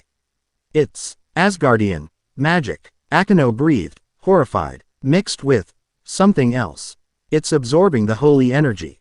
Kiba yelled, pointing. The prayers, the barriers, they're feeding it. Then we don't use holy energy. Rias commanded. Kiba, Xenovia, legs, Akeno, shadow, not lightning. Kaneko, with me, we go for the core. Now, the Gremory peerage exploded into action. It was different now. They were a team. Kiba blurred, a black and silver streak, shattering the golem's ice-covered ankles with sword of betrayer. Xenovia, right behind him, roared, take this, and slammed Excalibur destruction into the same spot. The combined night speed and destruction power buckled the golem's leg. It roared, a shriek of wind, and swiped at them. Era, over here. Akeno, her fallen wings spread, launched AC. Aldrin of pure shadow magic at its head, blinding it. Now, Kaneko, Rias yelled. Kaneko, cloaked in Rias's power of destruction, had been running up the golem's back. She looked like a small, white comet. She punched the center of its back. Boom. The golem staggered, a massive hole blown through its torso. It froze. We did it. Rias panted, stunned by their own efficiency. No, Naruto said, his voice dangerously quiet. He hadn't moved. What? Rias asked. It's bait. As he said it, the pulsing purple light in the golem's core flared. It's going to explode. Xenovia shrieked. No, a new voice said, dripping with amusement. It's not. A streak of pure, white light, a comet of draconic power, smashed down from the sky. It slammed into the top of the golem's head. The white light flashed, divine dividing, and the exploding purple core was siphoned, halved, eaten, in less than a second. The golem crumbled, its energy gone. Valley Lucifer landed on the rubble of the golem's chest. His divine dividing armor was gleaming, pristine, his white, draconic wings spread wide. He stood up, casually flicking a piece of Asgardian ice from his shoulder. Took you long enough, Valley said. His voice bored. He wasn't looking at the Gremory team. He was staring at Naruto. I was beginning to think you wouldn't follow the bait. I was getting bored. Rias's blood ran cold. Valley. This was you. You attacked the Vatican. Just to get his attention. He's an Otsutsuki, Valley scoffed, gesturing to the smoking golem. Kinshiki, or whatever. He left this toy behind in Asgard after a snack. I reprogrammed it, pointed it at the brightest source of light I could find. Knew Michael would scream, and I knew he'd come. His helmet retracted, revealing his silver hair and a feral, obsessed grin. His eyes, they weren't sane. They were burning with a feverish, ecstatic light. He ignored Rias. He ignored her entire peerage. I've been waiting, Sage, Valley breathed, his voice vibrating with hunger. I've been training. I've been starving my own power. I've been dreaming of what it would feel like to finally cut loose. Naruto's face was impassive. You're a fool. You killed all these people for a fight. They're ants. Valley roared, his joy exploding into rage. They don't matter. Nothing matters, except the fight. The summit, that was a taste. This is the main course. He raised his fist. His white aura exploded, screaming into the sky. I, who am about to awaken. Albion's voice boomed, shaking the foundations of the Vatican. Rias, Akino, everyone, they were frozen. Not by time, by terror. The pressure was unimaginable. Am the White Dragon Emperor who will tear the laws of this world to shreds. Valley. No, Akino screamed. You'll die. Your life force. A glorious death. Valley shrieked, his body convulsing as toxic, lime-green energy erupted from his armor. I laugh at the infinite, and I mock the dream. The armor cracked. It splintered. It reformed. It grew. It became monstrous, bestial, feral. The pure, white armor shattered, replaced by a grotesque, bone-white carapace. It was leaking pure, poisonous power. I shall become the white dragon of domination. Juggernaut drive, and I shall tear you to the very void. A wave of annihilating, toxic power exploded outward. The world went gray, all color drained from the sky. The screams of the surviving angels stopped. Their life force was being drained. Get back. Naruto's voice boomed, a golden sun igniting in the gray world. He slammed his fist to the ground. Summoning jutsu. Poof. Gamahiro. Gamabunta. No. A massive, golden, sun-bright creature erupted into existence, towering over the basilica. It was a fox. A colossal fox, made of pure, living, golden light. It had 9, massive, whipping tails. The Kurama avatar. It immediately enveloped Rias, Akino, Kiba, Kaneko, and Xenovia inside its golden, chakra ribcage, shielding them from the toxic, life-draining aura of the Juggernaut drive. Wah! What is this? Rias whispered, touching the warm, golden chakra wall that was protecting her. Naruto. Inside the avatar's head, Naruto stood, bathed in 6 paths sage mode, his arms crossed, his face grim. The Juggernaut drive Valley roared, and charged. It was not a fight. It was a cataclysm. Valley was not a person anymore. He was a force of nature. He smashed his bestial, clawed fist into the Kurama avatar. Boom. The sound broke reality. The entire Vatican shook. A shockwave flattened what was left of St. Peter's Square. The avatar slid back. One of its 9 tails snaked out and smashed Valley, launching him through the dome of the basilica. Valley exploded from the other side, roaring, and fired a lime-green breath attack of pure, dividing energy. Naruto's avatar opened its mouth. A tailed beast ball. The black, positive and negative orb of pure chakra met the toxic, green beam. The resulting explosion tore the sky open. The colors of the world bent. The gray of the Juggernaut drive warred with the gold of the SPSM avatar. He's insane. Xenovia yelled, watching from inside the avatar's protection. He's just destroying everything. Valley was. He was giggling. A mad, childish giggle. He smashed his fists into the ground, tore out a chunk of bedrock the size of the academy, and hurled it at the avatar. Naruto didn't block. The avatar's arms blurred. Rasenshurikens, dozens of them, miniature, shredded the mountain into dust before it could impact. He's not fighting him, Kiba said, his voice shaking with awe. He's containing him. He's protecting the planet. It was true. Naruto's avatar was parrying, blocking, intercepting. He was not attacking. Valley was berserk. A single full power blow from the avatar could destroy Valley, and half of Italy along with him. You're boring me, Sage. The Juggernaut drive roared, its voice a chorus of Valley and Albion screaming together. Fight me, fight me. Valley drew his arms back, his entire, bestial carapace glowing with a final, suicidal light. Longi. N-U-S. He was going to fire his strongest attack. An attack that would drain his own soul, and crack the continent. Naruto, inside the avatar's head, saw it. He saw the cracks in the Juggernaut armor, leaking white light. Not power. Valley's life force. He was killing himself. This, Naruto thought, his eyes hardening with disgust. This isn't a fight. This is pathetic. Asterisk. Rias. Naruto's voice echoed inside the avatar's ribcage. When I drop you, run. Get to Michael. Get everyone out. What? Drop us. Naruto. What are you? He's going to die. Rias, Naruto said, his voice cold. And I'm not going to let him. The Kurama avatar dissolved. It disappeared. The golden light vanished. Rias, Akeno, and the others tumbled to the ground, miles away from the fight, safe. He's gone, Kaneko yelled, staring at the sky. In the air, Valley froze. His suicidal attack wavered. Where? A single, golden streak, smaller than a shooting star, was shooting towards him. It was Naruto. Just him, cloaked in his SPSM coat. He was plunging into the toxic, life-draining aura of the Juggernaut Drive. The poison hissed and steamed against his golden chakra, and was nullified.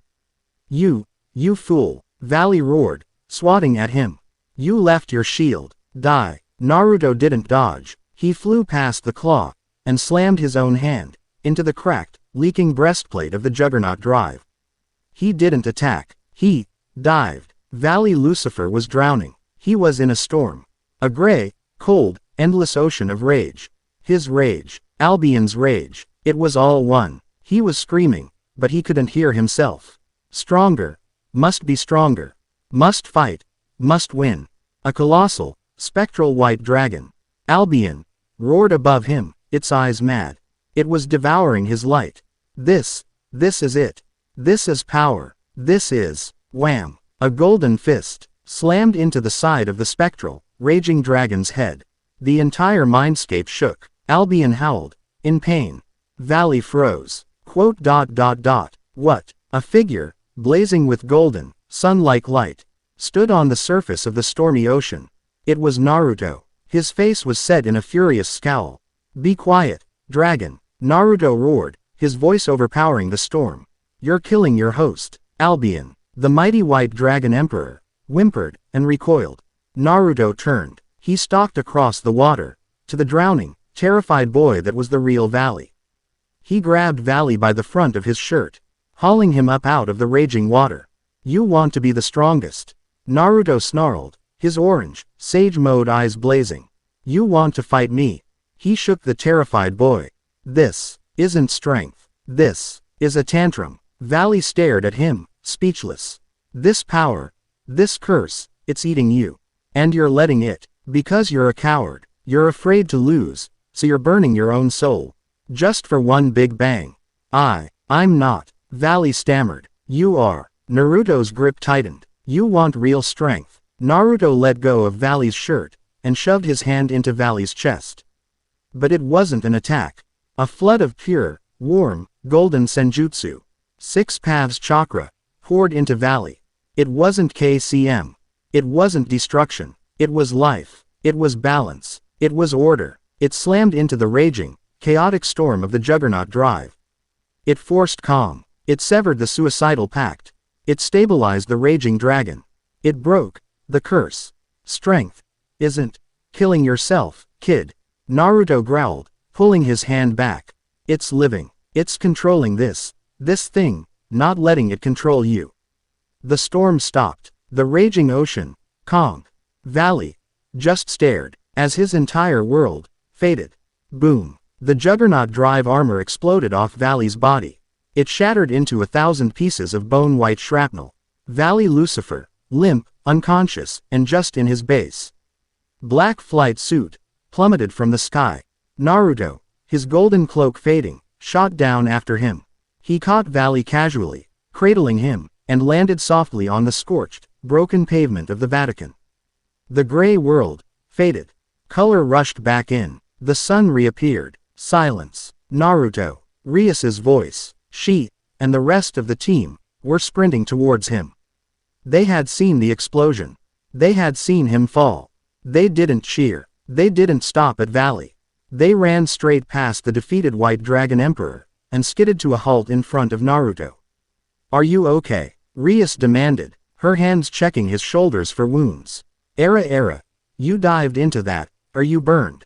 Akeno was right beside her. Your chakra, it feels tired, Kaneko said, grabbing his hand. They, all of them, Zenobia and Kiba included, had formed a protective wall around him, shielding him from the unconscious man at his feet. Valley, his life's ambition, his ultimate rival, was unconscious. And they were worried about Naruto. Naruto was stunned by this. He looked at them, at their worried faces, and then he felt it. His sage mode flickered. He looked up at the sky. The massive, incalculable burst of juggernaut drive energy, the power he had just dispersed, it wasn't just fading. It was collecting. Miles above them, beyond the veil of the world, he felt a cold, familiar, hungry signature. Kinshiki. It wasn't a person. It was a vortex. A siphon. Naruto's blood ran cold. He was waiting.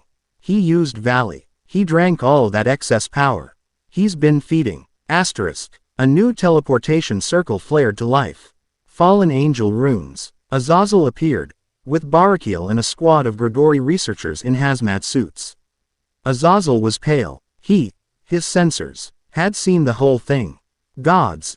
Above, Azazel whispered, staring at the shattered remains of the basilica. He did it. He actually did it. The Juggernaut Drive, in the middle of the Vatican. He saw Naruto. He saw the unconscious valley. Azazel just stopped. He stared at Naruto. All his academic curiosity, all his cocky bravado, was gone. He was looking at Naruto with a new, terrifying respect. He was your grandson, wasn't he? Azazel muttered, more to himself than anyone. Lucifer's grandson. He shook his head, signaling his team. Take him. The Gregory researchers hastily put the unconscious Valley on a stretcher. Azazel looked at Naruto. Kid, I don't even know what to say. You saved him from himself. And you saved all of this. He looked at the sky, feeling the same wrongness Naruto did. But whatever that was, Azazel said, his voice low. That spike of power, it just put a glowing, red, eat here, sign on our entire planet. He left. The Gregory teleported away with Valley. Naruto didn't answer. He just stared at the sky. Rias took his hand. Naruto. He's here, Naruto whispered, his voice grim. The real enemy. The one that Golem belonged to. He met Rias's eyes, his own cold with a certainty from a different war. And I think he just announced himself. Chapter 8 End.